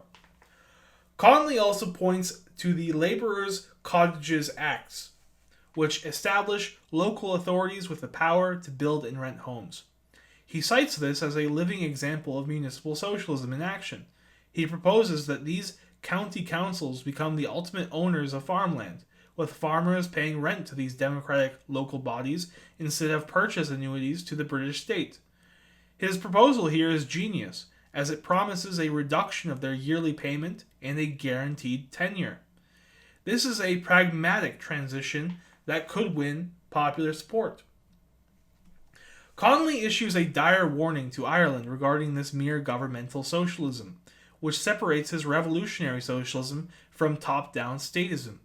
He says that along with this development in mere government socialism, there is a development of that strong and active spirit of industrial rebellion, which he says is most necessary to prevent governmentalism from degenerating into despotic paternalism. Connolly says that an extension of state power can mean one of two antagonistic things: either an invasion of our rights by the master class from the top down, or a conquest of powers by the working class from the bottom up. The determining factor is the defiant, rebel spirit of the working class, their willingness to strike, unionize, and challenge authority. This militant spirit outmarches the slow pace of legislative reform, and ensures that any state expansion is a victory wrested by the workers, not a gift handed down to them. Here, Connolly is very syndicalist. Now we will move on to his work called A War for Civilization, written in 1915. We are hearing and reading a lot just now about a war for civilization. In some vague, ill-defined manner, we are led to believe that the great empires of Europe have suddenly been seized with a chivalrous desire to right the wrongs of mankind, and have sallied forth to war, giving their noblest blood and greatest measures to the task of furthering the cause of civilization. It seems unreal, but it may be possible. Great emotions sometimes master the most cold and calculating individuals, pushing them on to do that which in their colder moments they would have sneered at. In like manner, great emotions sometimes master whole communities of men and women, and nations have gone mad, as in the Crusades, over matters that did not enter into any scheme of selfish calculation. But in such cases, the great emotions manifested themselves in at least an appropriate manner. Their actions under the influence of great emotions had a relation to the cause or the ideal for which they were ostensibly warring.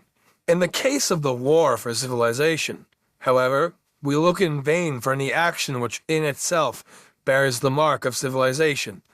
As we count civilization, it means the ascendancy of industry and the arts of industry over the reign of violence and pillage. Civilization means the conquest by ordered law and peaceful discussion of the forces of evil. It means the exaltation of those whose strength is only in the righteousness of their cause over those whose power is gained by a ruthless seizing of domination founded on force. Civilization necessarily connotes the gradual supplanting of the reign of chance and muddling by the forces of order and careful provision for the future. It means the leveling up of classes and the initiation of the people into a knowledge and enjoyment of all that tends to soften the natural hardships of life and to make that life refined and beautiful. But the war for civilization has done none of those things, aspires to do none of these things. It is primarily a war upon a nation whose chief crime is that it refuses to accept a position of dependence, but insists instead upon organizing its forces so that its people can cooperate with nature in making their lives independent of chance and independent of the goodwill of others.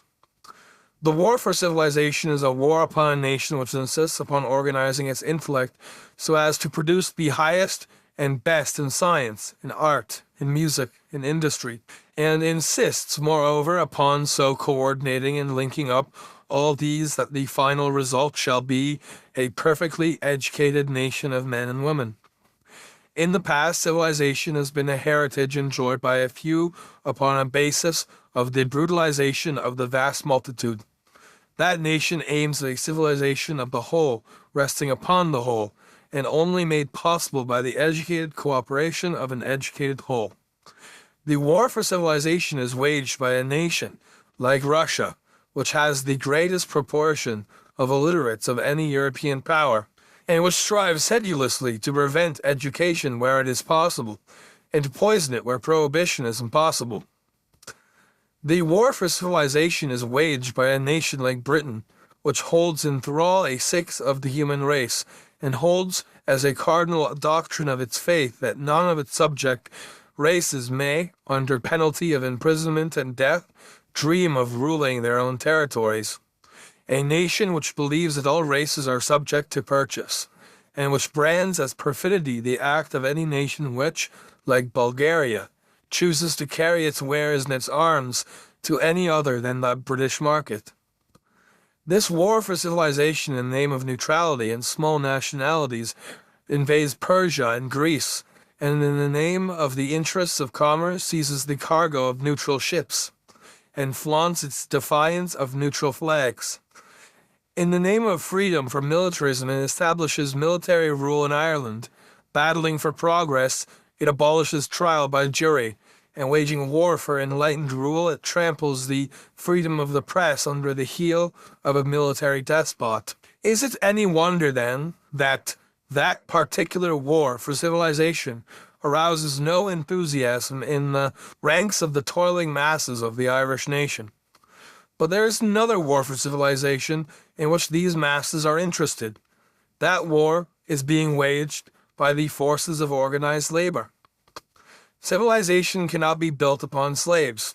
Civilization cannot be secured if the producers are sinking into misery.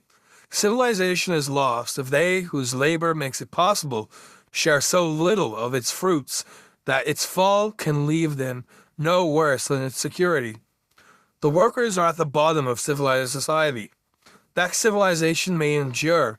They ought to push upward from their poverty and misery until they emerge into the full sunlight of freedom. When the fruits of civilization, craved by all, are enjoyed in common by all, then civilization is secure. Not till then.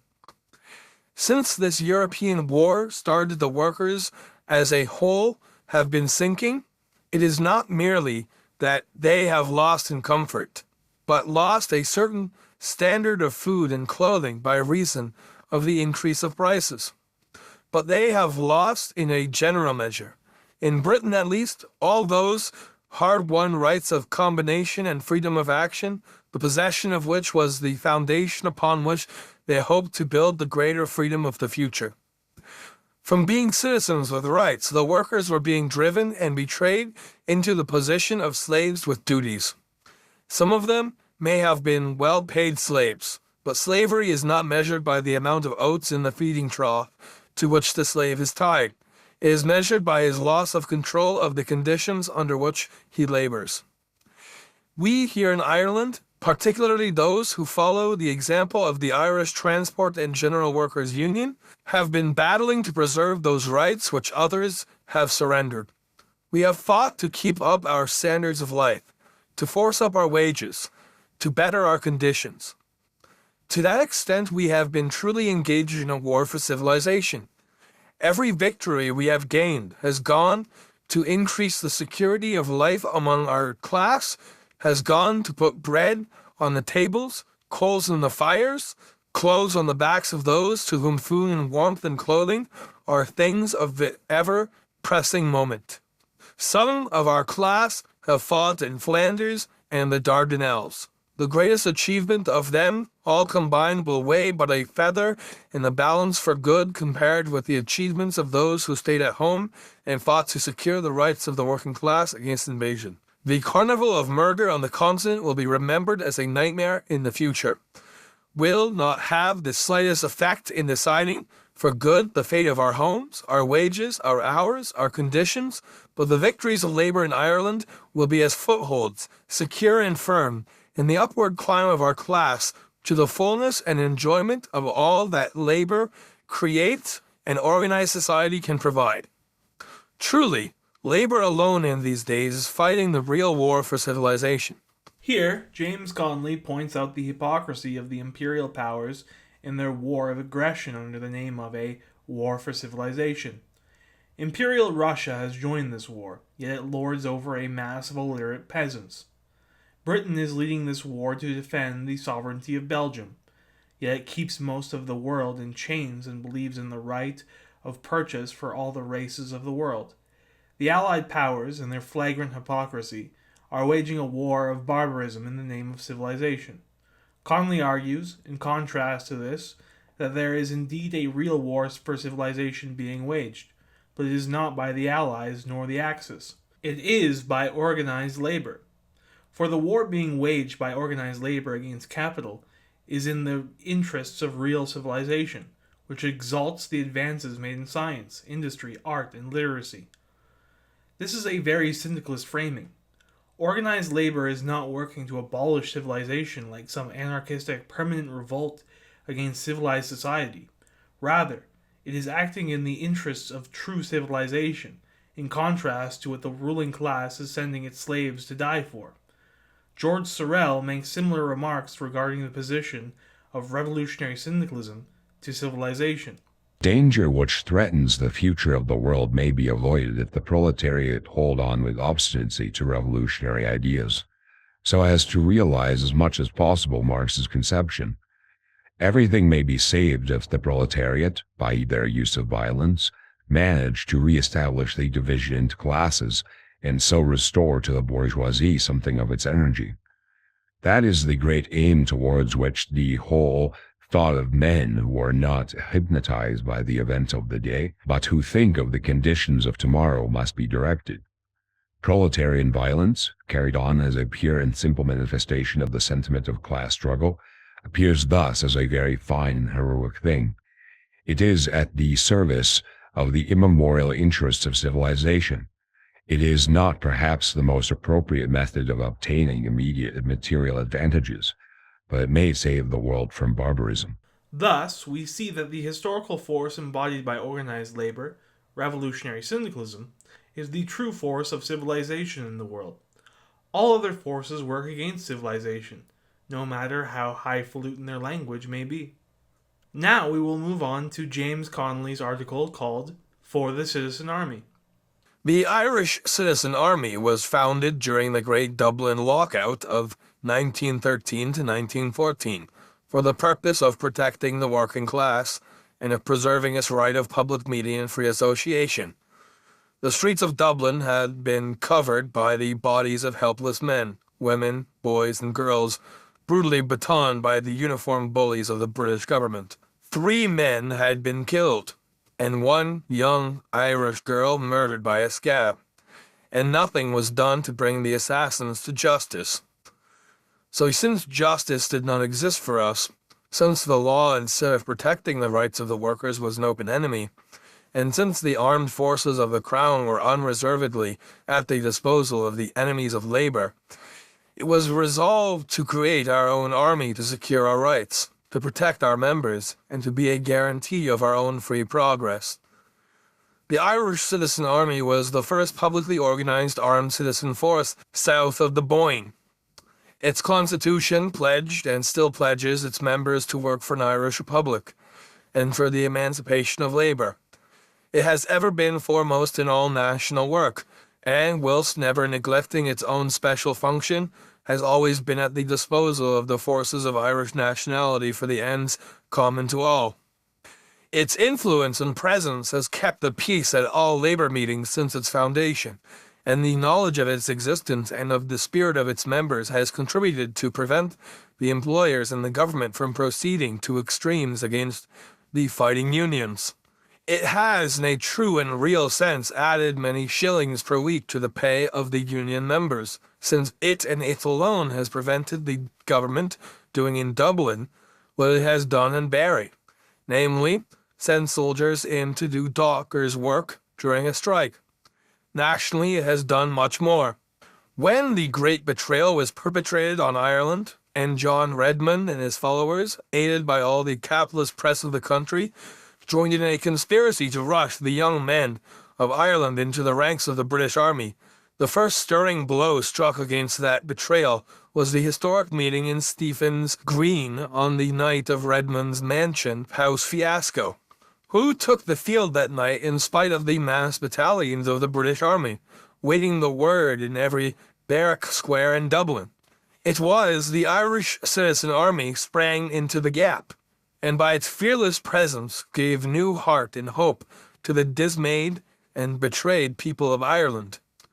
When the first deportation order was issued to the first victim, Captain Robert Monteith, who leaped to arms and invited the people of Dublin to hurl their defiance in the teeth of the government, who rallied to the meeting despite torrents of rain and in face of the open demonstration of armed force by the Dublin garrison. Again, it was the Irish Citizen Army, who on every occasion on which the enemy has struck his blow at those who stood for freedom has ever hastened to the side of the victims, declaring their cause to be its own, the Irish Citizen Army, who, when the protest meeting was held in the Phoenix Park under directions of the Volunteer Committee, were the only armed body to attend and declare their adhesion to the cause of their imprisoned brothers in arms, the Irish Citizen Army. An armed organization of the Irish working class is a phenomenon in Ireland. Hitherto, the workers of Ireland have fought as parts of the armies led by their masters, never as members of an army officer trained and inspired by men of their own class. Now, with arms in their hands, they propose to steer their own course, to carve their own future. Neither home rule nor the lack of home rule will make them lay down in arms. However, it may be for others, for us of the Citizen Army, there is but one ideal, an Ireland ruled and owned by Irish men and women, sovereign and independent from the center to the sea, and flying its own flag outward over all the oceans. We cannot be swerved from our course by honeyed words, lulled into carelessness by freedom to parade and strut in uniforms, nor betrayed by high-sounding phrases. The Irish Citizen Army will only cooperate in a forward movement. The moment that forward movement ceases its reserves to itself the right to step out of the alignment and advance by itself if needs be, in an effort to plant the banner of freedom, one reach further towards its goal. Here, Connolly establishes that the militant formation of the Irish Revolutionary Syndicalist working class, the Irish Citizens' Army, was established as a protectorate force for the workers' unions. This is the same development that led to the formation of many left-wing paramilitary organizations, including the Red Guards of both the Bolsheviks and the Chinese Communists. Starting a socialist paramilitary organization cannot just be done on its own basis. It must flow from the organization of the working class in their strike actions. The ICA was initially a protective force, but a year after this declaration, in 1916, they would go on the offensive against the British colonial government, ultimately sacrificing their lives. Although they were sacrificed, their legacy lives on in the hearts of the revolutionary Irish working class, and many forces in Ireland today work towards keeping their flame alive. It is also necessary to point out the synthesis arrived at between the national and the social question. The ICA works towards not only the liberation of Ireland from British rule, but also the emancipation of the working class. These are necessary things that go hand in hand. Now we will move on to Chapter 13 of James Connolly's Labour in Irish History. The chapter is titled, Our Irish Girondins Sacrificed the Irish Peasantry upon the Altar of Private Property. Ironically enough, it starts with a quote from Thomas Carlyle, that arch-conservative and reactionary. There is a class of revolutionists named Girondins whose fate in history is remarkable enough. Men who rebel and urge the lower classes to rebel ought to have other than formulas to go upon. Men who discern in the misery of the toiling, complaining millions, not misery, but only a raw material which can be wrought upon and traded in for one's own poor, hidebound theories and egoisms, to whom millions of living fellow creatures with beating hearts in their bosoms, beating, suffering, hoping, are masses, mere explosive masses, for blowing down Bastilles with, for voting at hustings for us. Such men are of the questionable species. What James Connolly is doing by using this quote of Carlyle's on the French Girondins is demonstrating that the Irish home rulers merely want to use the masses to fulfill their formulas. As the Girondins were, the Irish home rulers are divorced from the masses, yet want to use them. The bourgeois nationalism of the home rulers, who Connolly calls Irish Girondins, is strongly contrasted to the nationalism of the Irish labor and socialist movement, as we will see later in the article. Let us continue. The outbreak of the famine, which commenced on a small scale in 1845 and increased in area and intensity until 1849, brought to a head the class antagonism in Ireland, of which the rupture with the trades was one manifestation, and again revealed the question of property as the test by which the public conduct is regulated, even when those men assume the garb of revolution. Needless to say, this is not the interpretation of the history of that awful period we are given by the Orthodox Irish or English writers upon the subject.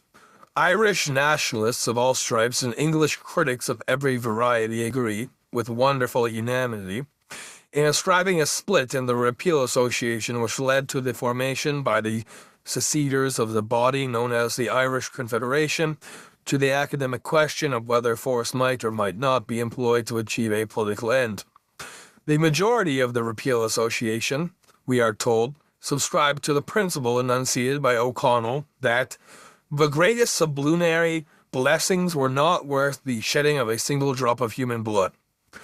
And John Mitchell, Father Meehan, Gavin Duffy, Thomas Francis Meagher, Devin Riley, William Smith O'Brien, Fintan Lalor, and others repudiated that doctrine, and on this point of purely theoretical divergence, the secession from O'Connell took place. It is difficult to believe that any large number of Irishmen ever held such a doctrine seriously. It is quite certain that the Irish Catholic priesthood, O'Connell's chief lieutenants, did not hold nor counsel such a doctrine during the Tithe War.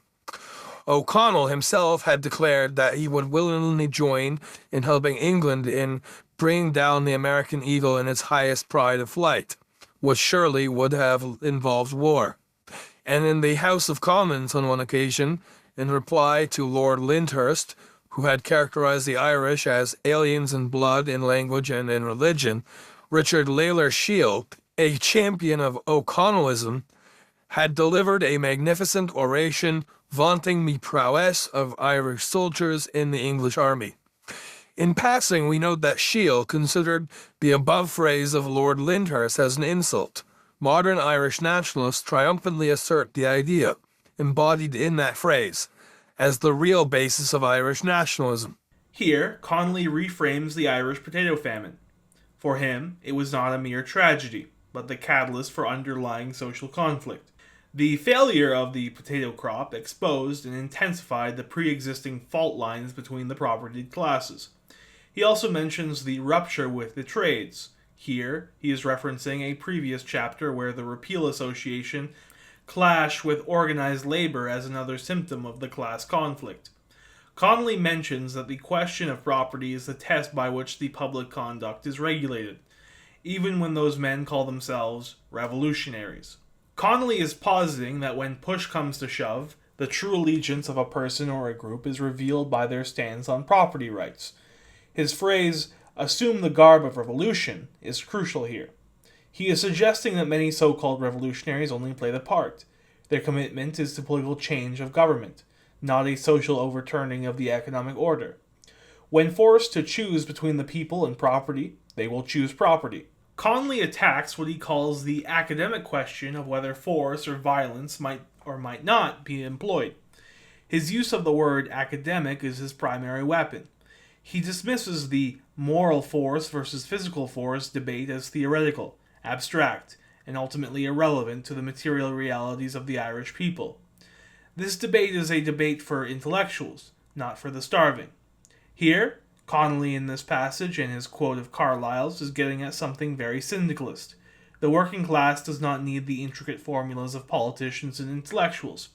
It needs to establish its sovereignty through organization to conquer and destroy the bourgeois order. Nor yet were the seceders, the Young Irelanders as they were called, in favor of physical force, save as a subject for flights in poetry and oratory. In reality, the secession took place on a false issue, the majority on either side being disinclined to admit, even if they recognized, the real issue dividing them. That issue was the old and ever-present one of the democratic principle in human society versus the aristocratic. The Young Irelanders, young and enthusiastic, felt the force of the democratic principle then agitating European society. Indeed, the very name of Young Ireland was an adaptation of the names used by the Italian revolutionist Mazzini for the revolutionary associations, Young Italy, Young Switzerland, Young France, and Young Germany. He founded after the year 1831. And as the progress of the revolutionary movement on the continent, accompanied as it was by the popularization of socialistic ideas among the revolutionary masses, synchronized with the falling apart of the social system in Ireland owing to the famine. The leaders of the Young Ireland Party responded to and moved along with the revolutionary current of events without ever being able to comprehend the depth and force of the stream upon whose surface they were embarked. The truth of this is apparent to all who study their action when, at last, the long-talked-of day for revolution had arrived. By that time, 1848, Ireland was in the throes of the greatest famine in her history. A few words explanatory of that famine may not be amiss to some of our readers. The staple food of the Irish peasantry was the potato. All other agricultural produce, grains, and cattle was sold to pay the landlord's rent. The ordinary value of the potato crop was yearly approximately £20 million in English money, In 1848, in the midst of the famine, the value of agricultural produce in Ireland was £44,958,120. In that year, the entire potato crop was a failure, and to that fact, the famine is placidly attributed. Yet those figures amply prove that there was food enough in the country to feed double the population, were the laws of capitalist society set aside and human rights elevated to their proper position. It is a common saying amongst Irish nationalists that Providence sent the potato blight, but England made the famine. The statement is true and only needs amending by adding that England made the famine by a rigid application of the economic principles that lie at the base of capitalist society. No man who accepts capitalist society and the laws thereof can logically find fault with the statesmen of England for their acts in that awful period. They stood for the rights of property and free competition, and philosophically accepted their consequences upon Ireland. The leaders of the Irish people also stood for the rights of property, and refused to abandon them even when they saw the consequences in the slaughter by famine of over 1 million of the Irish toilers. The first failure of the potato crop took place in 1845, and between September and December of that year, 515 deaths from hunger were registered, although 3,250,000 quarters of wheat and numberless cattle had been exported. From that time until 1850, the famine spread, and the exports of food continued. Thus, in 1848, it was estimated that 300,000 persons died of hunger, and 1,826,132 quarters of wheat and barley were exported. Typhus fever, which always follows on the heels of hunger, struck down as many as perished directly of famine, until at last it became possible in many districts to get sufficient laborers with strength enough to dig separate graves for the dying. Recourse was had to famine pits, into which the bodies were thrown promiscuously. Whole families died in their miserable cabins, and lay and rotted there. And travelers in remote parts of the country often stumbled upon villages in which the whole population had died of hunger. In 1847, Black 47, 250,000 died of fever, 21,770 of starvation, owing to the efforts of emigration agents and remittances sent from relatives abroad in the same year. 89,783 persons embarked for Canada. They were flying from hunger, but they could not fly from the fever that follows in the wake of hunger, and 6,100 died and were thrown overboard on the voyage. 4,100 died on their arrival in Canada, 5,200 in hospitals, and 1,900 in interior towns. In the first part of this section, Connolly moves beyond his initial critique of the false issue to deliver a more profound analysis of the Young Irelanders' ideological limitations. Connolly says that the Young Irelanders' commitment to physical force was merely flights in poetry and oratory. He says that the commitment by the revolutionary section of Young Ireland to physical force was largely aesthetic. It was a theme for rousing speeches and patriotic verse, not a practical program of insurrection.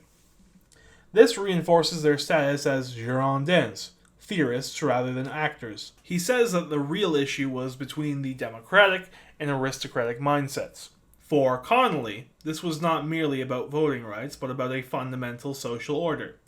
The democratic principle implies a new social organization of syndical socialism, which I think Connolly would, if he dwelled on it more, say is a post-democratic principle, as it wants to do away with politics entirely. But I understand the appeal of democracy when you are under colonial rule. The aristocratic principle upholds hierarchy and property rights. The Young Irelanders, he argues, were instinctively on the side of democracy, but could not break from their aristocratic class mindset. Connolly makes a connection between Young Ireland to Mazzini's Young Italy and other young European movements. By establishing this connection, he credits them with being part of a genuine, organic, international revolutionary wave in 1848. Connolly also highlights their crucial failure.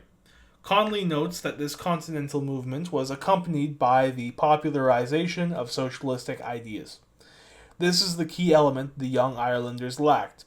They embraced the nationalist fervor of 1848 but failed to absorb its social radicalism. He says the young Irelanders were on the surface of the stream upon whose surface they were embarked. This is a masterful image. The stream is the deep, powerful current of popular social revolution driven by famine and socialist ideas. The young Ireland leaders were, on the surface, moved by the current and appearing to be part of it, but they never understood its depth and force, its potential to utterly destroy the old world of property and class. This explains why, when the time for action came, they were so tragically inept. They were out of their depth. In the second part of this section, Connolly pivots to provide a stark, statistical, and emotional analysis of the famine, which serves as the ultimate proof of his thesis. He shows that the staple food of Ireland was the potato, and all other produce was sold to cover rent for landlords. With facts and evidence, he amends the nationalist refrain of "Providence sent the potato blight, but England made the famine." The sum of his argument is that England made the famine by a rigid application of the economic principles that lie at the base of capitalist society. This is because while the potato crop failed, total agricultural output in 1848 amounted to double what was required to feed the population. Therefore, the laws of property created a shortage of entitlement to food, and no shortage of food existed. Now, with that said, I would say let us continue to the rest of this chapter. But I think that all the important parts of it have been brought to light regarding its significance to Connolly's syndicalist thinking. Basically, he continues talking about various calamities affecting the Irish working class and peasantry, as well as the failures of the young Irelanders in breaking with the capitalist regime of property. He basically says that the young Irelanders, viewed as Irish Girondins, failed because they couldn't address the question of property as it pertained to the catastrophe of the Irish potato famine. You guys can go read the rest of it yourself because it is very good.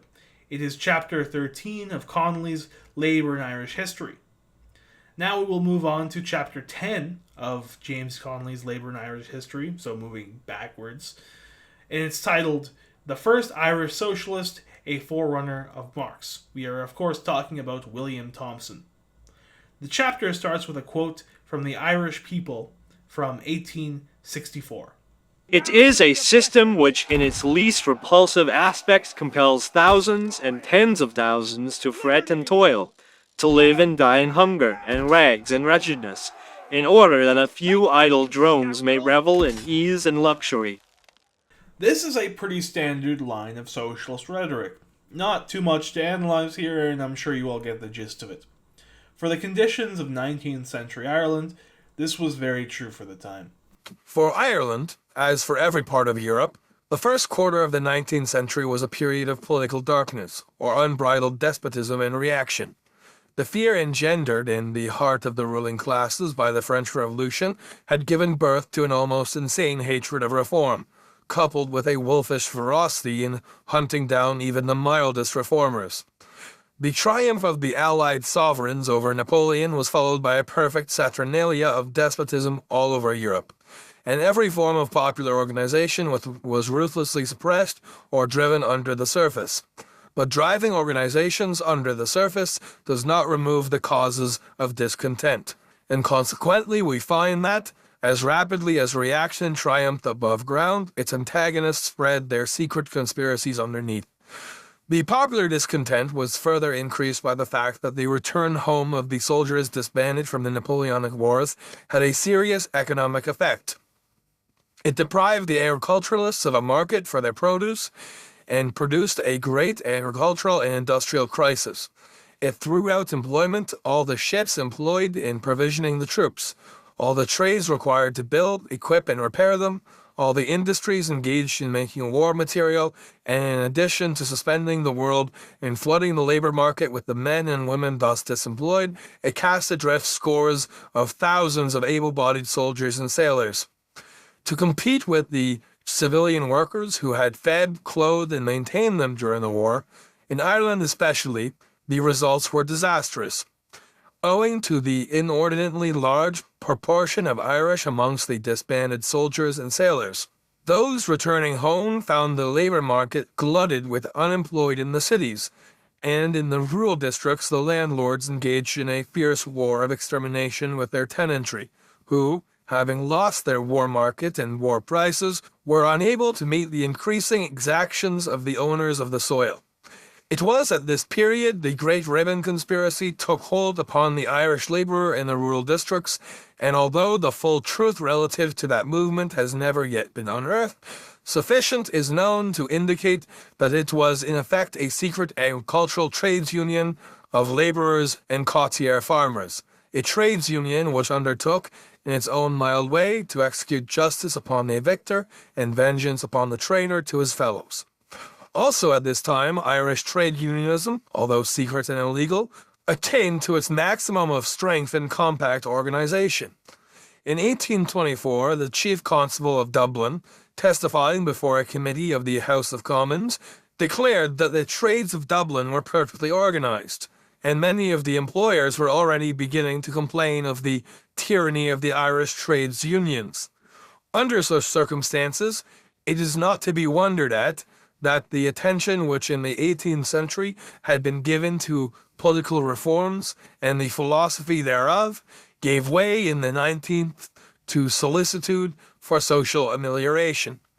Connolly sets the scene with the post-Napoleonic conservative reaction across Europe.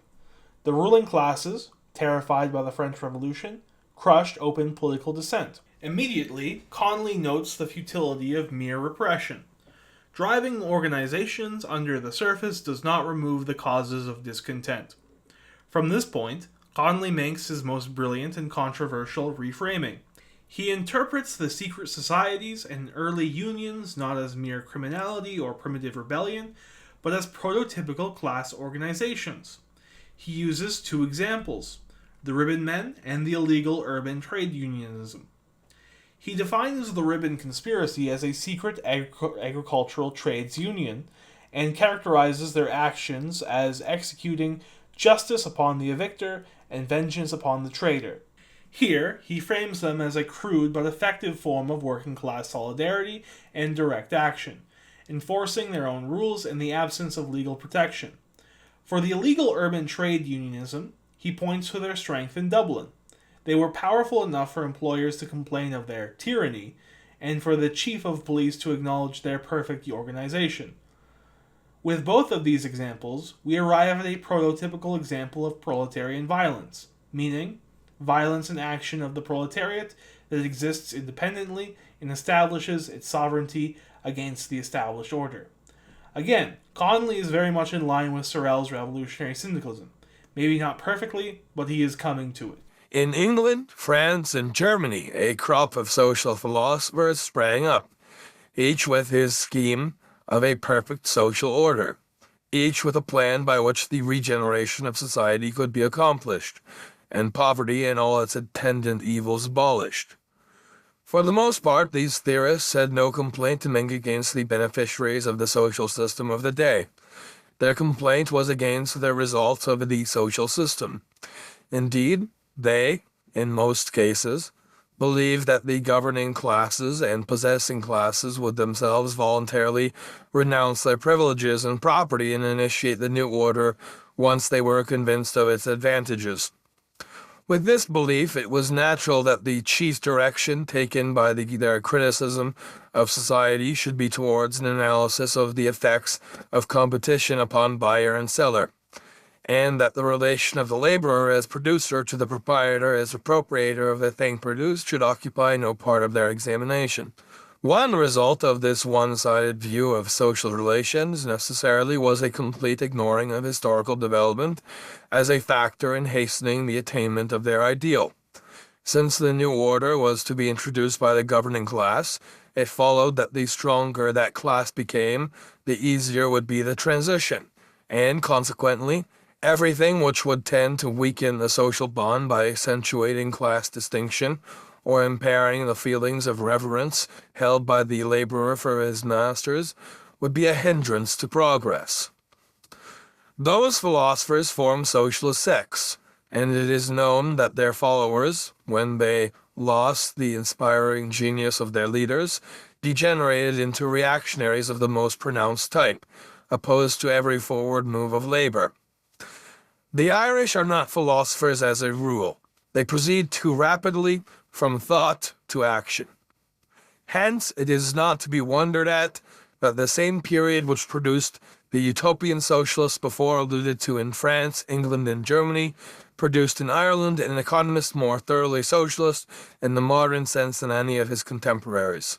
William Thomson of Clonkeene, Roscarbery, County Cork, a socialist who did not hesitate to direct attention to the political and social subjection of labor as the worst evil of society, nor to depict with a merciless fidelity to truth the disastrous consequences to political freedom of the presence in society of a wealthy class. Thomson was a believer in the possibility of realizing socialism by forming cooperative colonies on the lines of those advocated by Robert Owen, and to that extent may be classed as a utopian. On the other hand, he believed that such colonies must be built by the laborers themselves, and not by the governing class. He taught that the wealth of the ruling class was derived from the plunder of labor, and he advocated, as a necessary preliminary to socialism, the conquest of political representation on the basis of the adult suffrage of both sexes.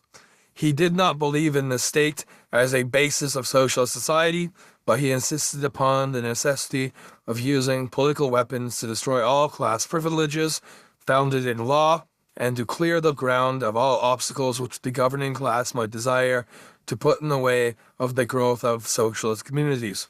Here, Connolly begins speaking about the Irish socialist thinker William Thomson. He says about Thomson that he was part of the wave of early utopian socialists, such as Robert Owen, Jean-Baptiste Joseph Fourier, and Saint-Simon. He says that, unlike their fundamentally bourgeois socialism, which only looks at the symptoms and goes from there on how to fix society, Thomson sees the ownership of property and the division of capital from labor as the fundamental cause of all other issues. He says that while he was still a utopian, because of his vision of cooperative colonies founded by laborers as the seedbeds of the new society, he is ultimately approaching scientific socialism because of his early conception of class struggle. In the next section, Connolly provides a long series of quotations from Thomson and analyzes them to make his point that Thomson is the Irish forerunner to Marx. I'll let Connolly and Thomson converse and provide my analysis at the end.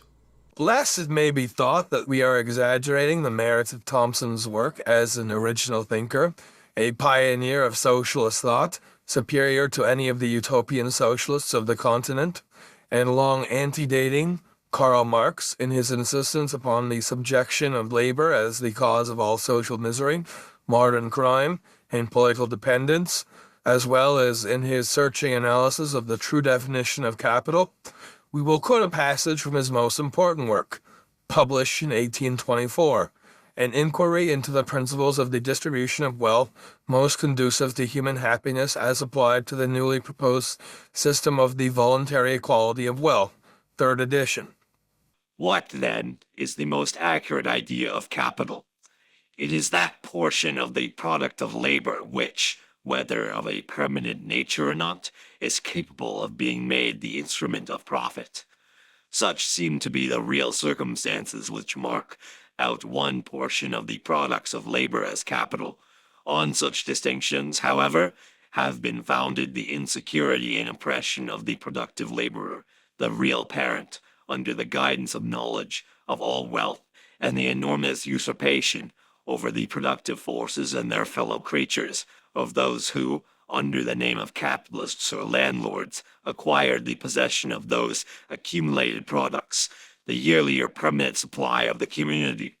Hence, the opposing claims of the capitalist and the laborer, the capitalist getting into his hands, under the reign of insecurity and force, the consumption of many laborers for the coming year, the tools or machinery necessary to make their labor productive, and the dwellings in which they must live, turn them to the best account, and bought labor and its future products with them as cheaply as possible. The greater the profit of capital, or the more the capitalist made the laborer pay for the advance of his food, the use of the implements or machinery in the occupation of the dwelling, the less, of course, remained to the laborer for the acquisition of any object of desire. Thomson advocated free education for all, and went into great detail to prove its feasibility, giving statistics to show that the total cost of education could easily be borne by Ireland, without duly increasing the burden of the producers. In this he was 3 generations ahead of his time, the reform he then advocated being only partially realized in our day. Living in a country in which a small minority imposed a detested religion by force upon a conquered people, with the result that a ferocious fanaticism disgraced both sides, he yet had courage and foresight enough to plead for secular education, and to the cry of the bigots, who then as now declared that religion would die unless supported by the state, he answered, Not only has experience proved that religion can exist without interfering with the natural laws of distribution by violation of security, but it has increased and flourished during centuries in Ireland and in Greece, under and in spite of the forced abstraction of its own resources from its own communicants, to enrich a rival and hated priesthood, or to feed the force that enchained it. How different was the spirit of the socialism preached by Thomson from the visionary sentimentalism of the utopians of continental Europe, or of Owen in his earlier days in England. With their constant appeals to the humanity of the possessing classes is further illustrated by the following passage which, although lengthy, we make no apology for reproducing, because of its biting analysis of the attitude of the rich in the various stages of political society, and the lust for power which accompanies extreme wealth. The passage might have never been written by a socialist of the 20th century. The unoccupied rich are without any active pursuit. An object in life is wanting to them. The means of gratifying the senses, the imagination even, of sating all wants and caprices they possess, the pleasures of power, are still to be attained. It is one of the strongest and most unavoidable propensities of those who have been brought up in indulgence, to abhor restraint, to be uneasy under opposition, and therefore to desire power to remove these evils of restraint and opposition. How shall they acquire the power? First, by the direct influence of their wealth and the hopes and fears it engenders. Then, when these means are exhausted, or to make these means more effectual, they reproduce everywhere to seize on, to monopolize the power of government. Where despotism does exist, they endeavor to get entirely into their own hands, or in conjunction with the head of the state, or other bodies, they seize as large a portion as they can of the functions of legislation. Where despotism does not exist, or is modified, they share amongst themselves all the subordinate departments of government. They monopolize, either directly or indirectly, the command of the armed force, the offices of judges, priests, and all those executive departments which give the most power, require the least trouble, and render the largest pecuniary returns. Where despotism exists, the class of the excessively rich make the best terms they can with the despot, to share his power, whether as partners, equals, or mere slaves. If his situation is such as to give them a confidence in their strength, they make terms with the despot, and insist on what they call their rights. If they are weak, they gladly crawl to the despot, and appear to glory in their slavishness to him, for the sake of the delegated power of making slaves to themselves of the rest of the community. Such do the historians of all nations prove the tendencies of excessive wealth to be. In the English-speaking world, the work of this Irish thinker is practically unknown, but on the continent of Europe his position has long been established. Besides the work already quoted, he wrote an appeal of one half of the human race, women, against the pretensions of the other half, men, to retain them in political and thence in civil and domestic slavery, published in London in 1825. Labor Rewarded, The Claims of Labor and Capital Conciliated, or How to Secure to Labor the Whole Product of Its Exertions, published in 1827, and Practical Directions for the Speedy and Economical Establishment of Communities, published in London in 1830, are two other known works. He also left behind the manuscript of other books on the same subject, but they have never been published, and their whereabouts is now unknown. It is told of him that he was for 20 years a vegetarian and total abstainer, and in his will left the bulk of his fortune to endow the first cooperative community to be established in Ireland, and his body for the purpose of dissection in the interests of science.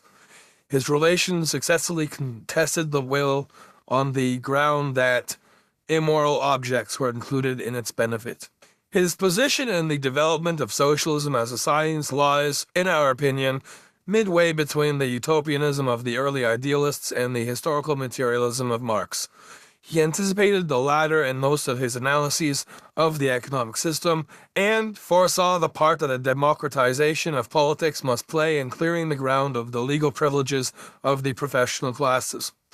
In a preface to the English translation of the work of one of his German biographers, Anton Menger, the writer H.S. Foxwell, M.A., says of his contribution to economic science.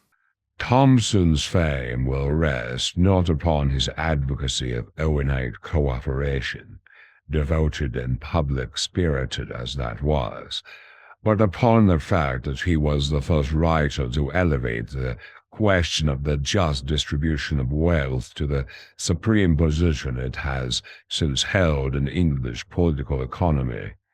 Up to his time, political economy had been rather commercial than industrial. Indeed, he finds it necessary to explain the very meaning of the term industrial, which he says was from the French, no doubt adopted from Saint-Simon. If we were to attempt to estimate the relative achievements of Thomson and Marx, we should not hope to do justice to either by putting them in contrast, or by eulogizing Thomson in order to belittle Marx, as some continental critics of the latter seek to do.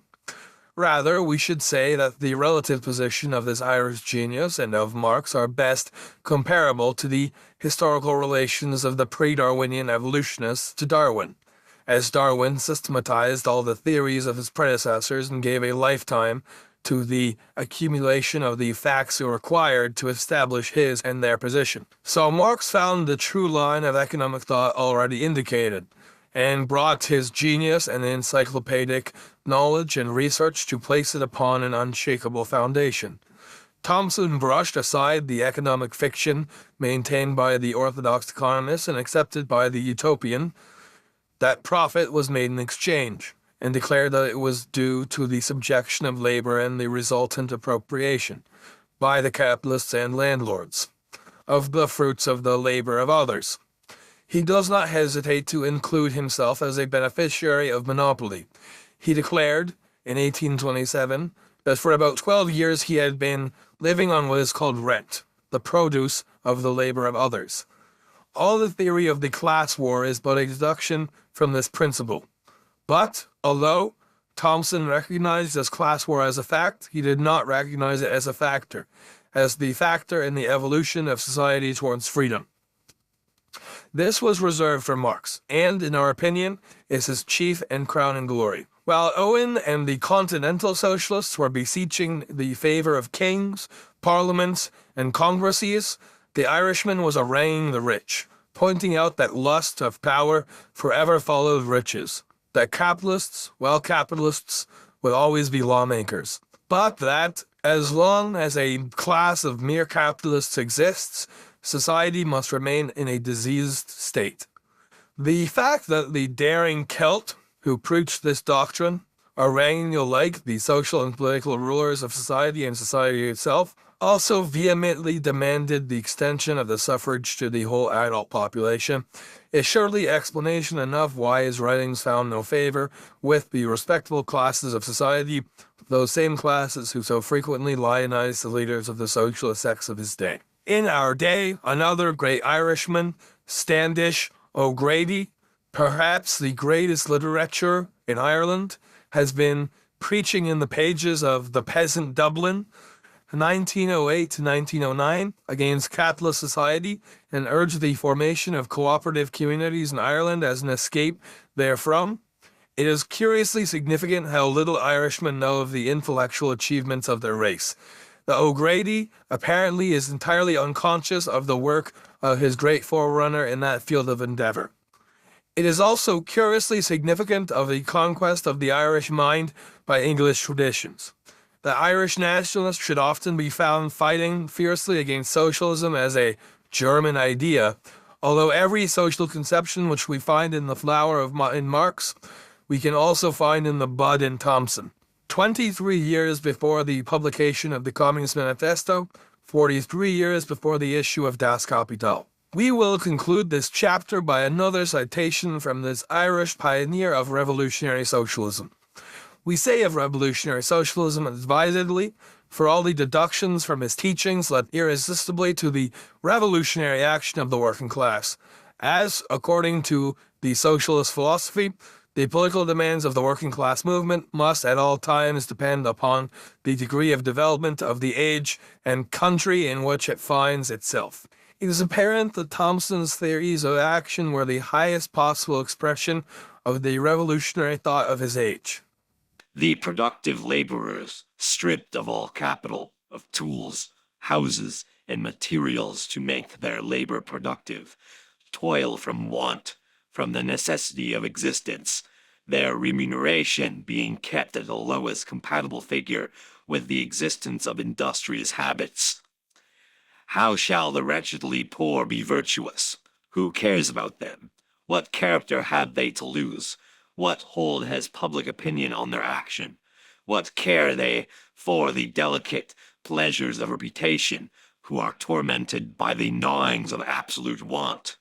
How should they respect the property or rights of others who have none of their own to beget a sympathy for those who suffer from their privation? How can they feel for others' woes, for others' passing light complaints, who are tormented by their own substantial miseries? The mere mention of the trivial inconveniences of others insults and excites the indignation. Instead of calling forth their complacent sympathies, cut off from the decencies, the comforts, the necessaries of life, want begets ferocity. If they turn, they find many in the same situation with themselves, partaking of their feelings of isolation from kindly sympathies with the happy. They become a public to each other, a public of suffering, of discontent and ignorance. They form a public opinion of their own in contempt of the public opinion of the rich, whom, and their laws, they look upon as the result of force alone. From whom are the wretched to learn the principles while they never see the practice of morality, of respect for the security of others?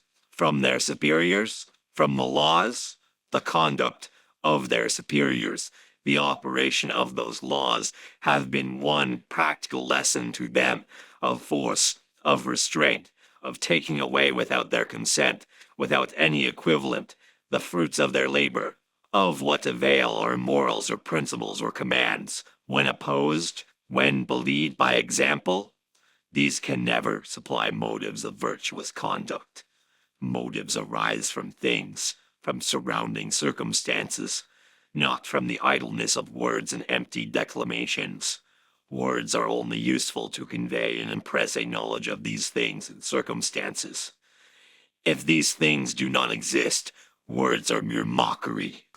With this bit of economic determinist philosophy, teaching that morality is a thing of social growth, the outcome of things and circumstances, we leave this earliest Irish apostle of the social revolution. Fervent Celtic enthusiasts are fond of claiming, and the researches of our days seem to bear out the claim, that Irish missionaries were the first to rekindle the lamp of learning in Europe, and dispel the intellectual darkness following the downfall of the Roman Empire. May we not also take pride in the fact that an Irishman was the first to pierce the worse than Egyptian darkness of capitalist barbarism, and to point out to the toilers the conditions of their enslavement, and the essential prerequisites of their emancipation? As James Connolly clearly demonstrates here, William Thomson is a very original mind in Irish thought. He is definitively between early utopian socialism and Marx's historical materialism. He accurately described capital in terms of its division from labor, that its teleology is to make a profit with its combination with a mass of laborers. This division of capital from labor for him is the basis of social misery, making him more scientific than the utopians, who only saw symptoms. For Thomson, the misery of the capitalist system didn't merely end here, as he correctly pointed out that capitalists function as lawmakers, and that their lust for power is a necessary condition of their place in society. While Thomson saw cooperative colonies as the seedbeds of the new society, taking after Robert Owen, he did see it necessary to win political emancipation in the form of universal suffrage to clear the way, in terms of laws, against the power of the capitalists and landlords. He also advocated for a universal state-subsidized education, and demonstrated that this was fiscally possible even in the poor conditions of Ireland. He also had a fundamentally moral conception of socialism, much like George Sorel would propose later, seeing that moral development is a facet of social growth and development of struggle against the existing society and the growth and transformation to the new society. Connolly is correct that William Thomson should be seen not as the Irish alternative to Marx, but as a forerunner in the same sense as pre-Darwinian evolutionists who would be systematized by Darwin. The thinking of William Thomson demonstrates that scientific socialism is in a very way universal, but must be expressed in national terms and traditions.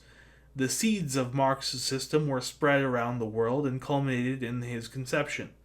This is because the development of Marx's thought is a gnosis of those who are aware of the developments taking place and who express them in their own particular perspective, only to be taken up by a mind like Marx into a world system. Thus, this encapsulates the syndicalist wisdom that Marxism must not be a ready-made doctrine, but something learned and applied by the particular expressions of national folklore traditions. With that said, we will now move on to the last article for this section of Connolly as part of a syndicalist tradition, the article being Labour Representation. The farmers of Ireland denounced as unpatriotic everything that failed to serve their class interest, including even the labourers' demand for a cottage. Let the working class of Ireland follow their lead and test the sincerity of every man's patriotism by his devotion to the interests of labour. In the eyes of the farmers, no wagging of green flags could make a land grabber a patriot. Let the workers apply the same test and brand as enemies of Ireland all who believe in the subjection of labour to capital.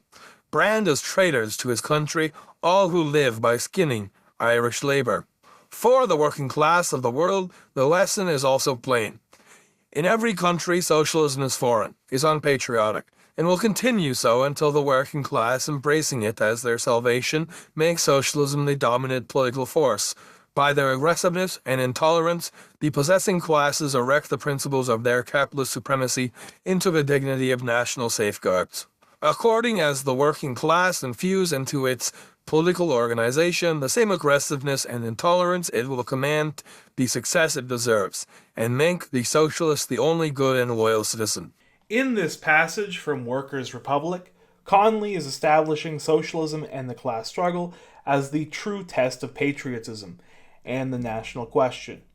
He says that in the same way farmers see through the superficial patriotism of land grabbers who fly green flags, workers must also use the class struggle to vet true patriots. This is exactly how socialists should proceed in regards to the national question.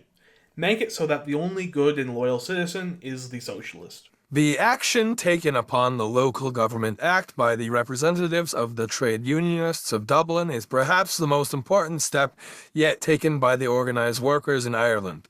We do not, however, labour under the belief that delegates so chosen will be socialists, or consciously in favour of socialist principles. On the contrary, we are quite prepared to find each and every one of these representatives solemnly repudiating the taint of socialism.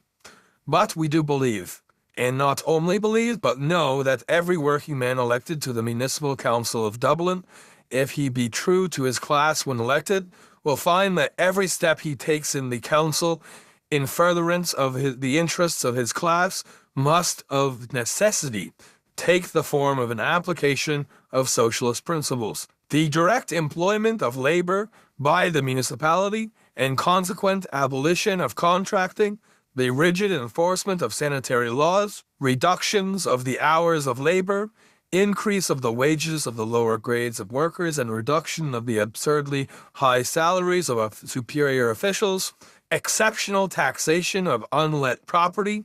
In short, every measure for the betterment of the condition of the workers which our working class representatives in the corporation could urge for adoption, has long since been adopted into the palliative program of the socialists, and is, in greater or less degree, the result of socialist principles applied to the working of our civic life.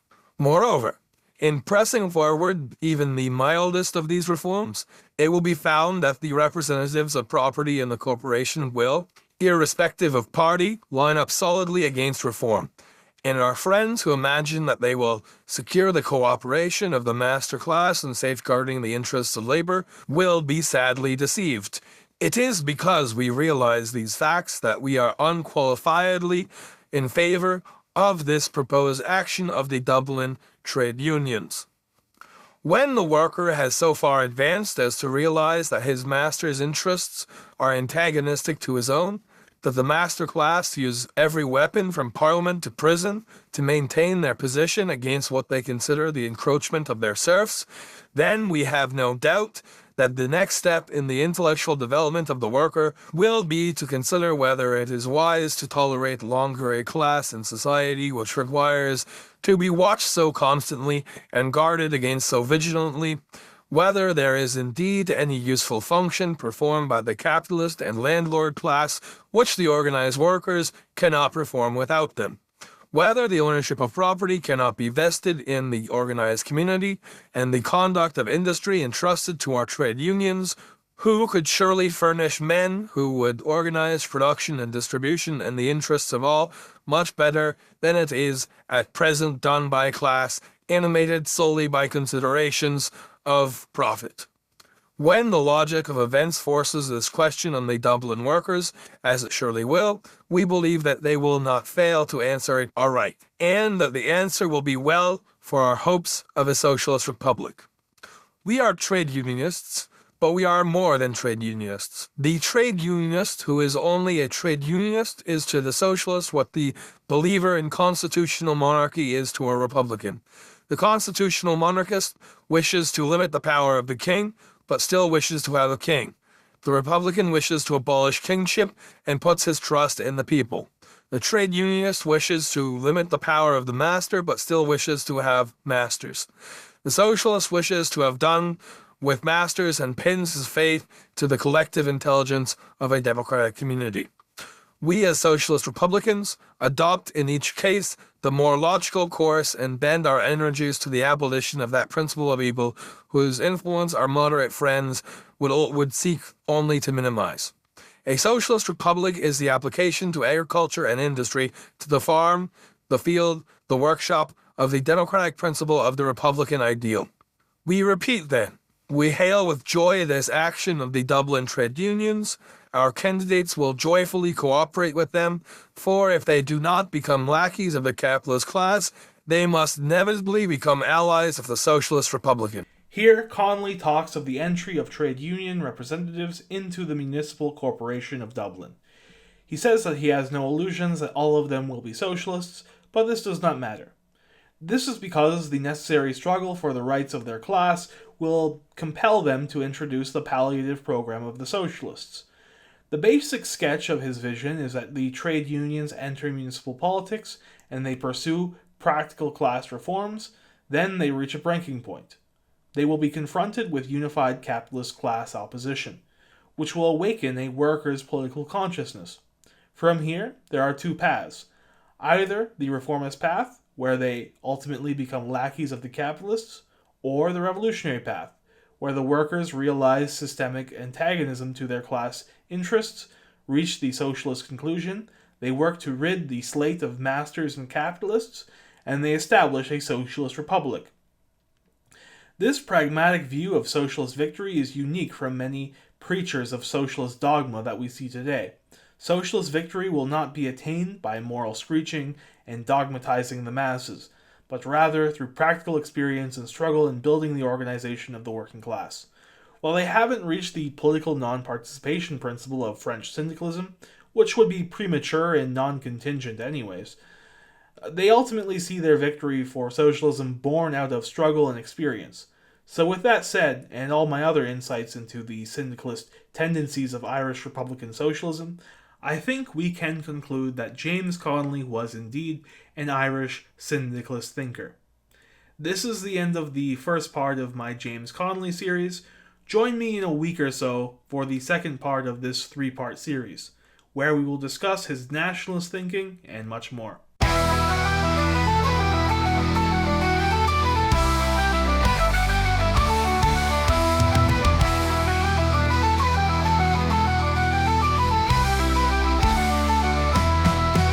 From the cobbled streets of Edinburgh smoke, where the capitalist chain on the worker broke, came a thinker on fire, with fire in his soul, with a vision to make the broken man whole. He said the battle's not of creed or of crown, but the field where the seed of the prophet is sown. So rise with the hammer, one big union strong, for the world owns the labor it's taken so long. Hold the plow and the hammer, two symbols entwined, for the soil of our nation, the workers' own mind. No free Ireland without the men who are free, no republic while labor lies bound to the tree.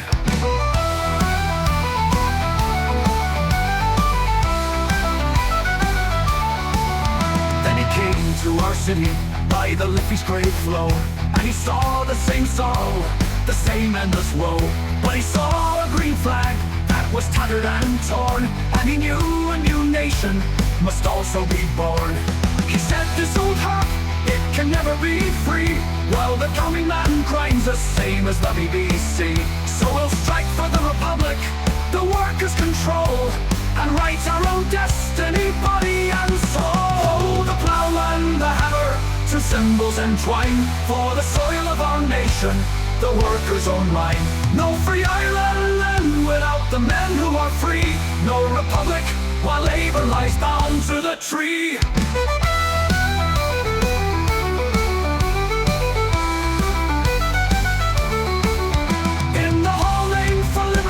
The pledge was declared, not for glory of princes, but for the ones who had shared the sweat of their brow, for a landlord's demand for the right to the wealth of their own native land. And when Easter's dawn broke with the sound of the gun, he stood not for old heroes, but for what was to come. A commonwealth of Ireland by its people made right, where the starry plough would cut through the night. They broke his body in the stonebreaker's yard. They thought they could kill the dream, make it hard. But idea can't be shot, a belief can't be tied.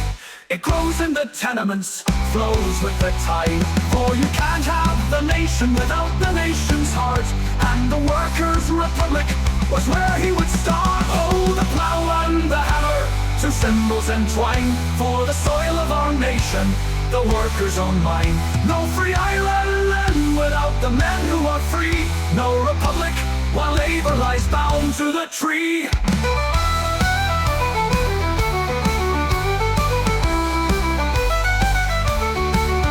So remember Connolly, his syndicalist flame, and the public of labor for which we still lay. The plow points the way, the hammer rings true, for the cause that he died for.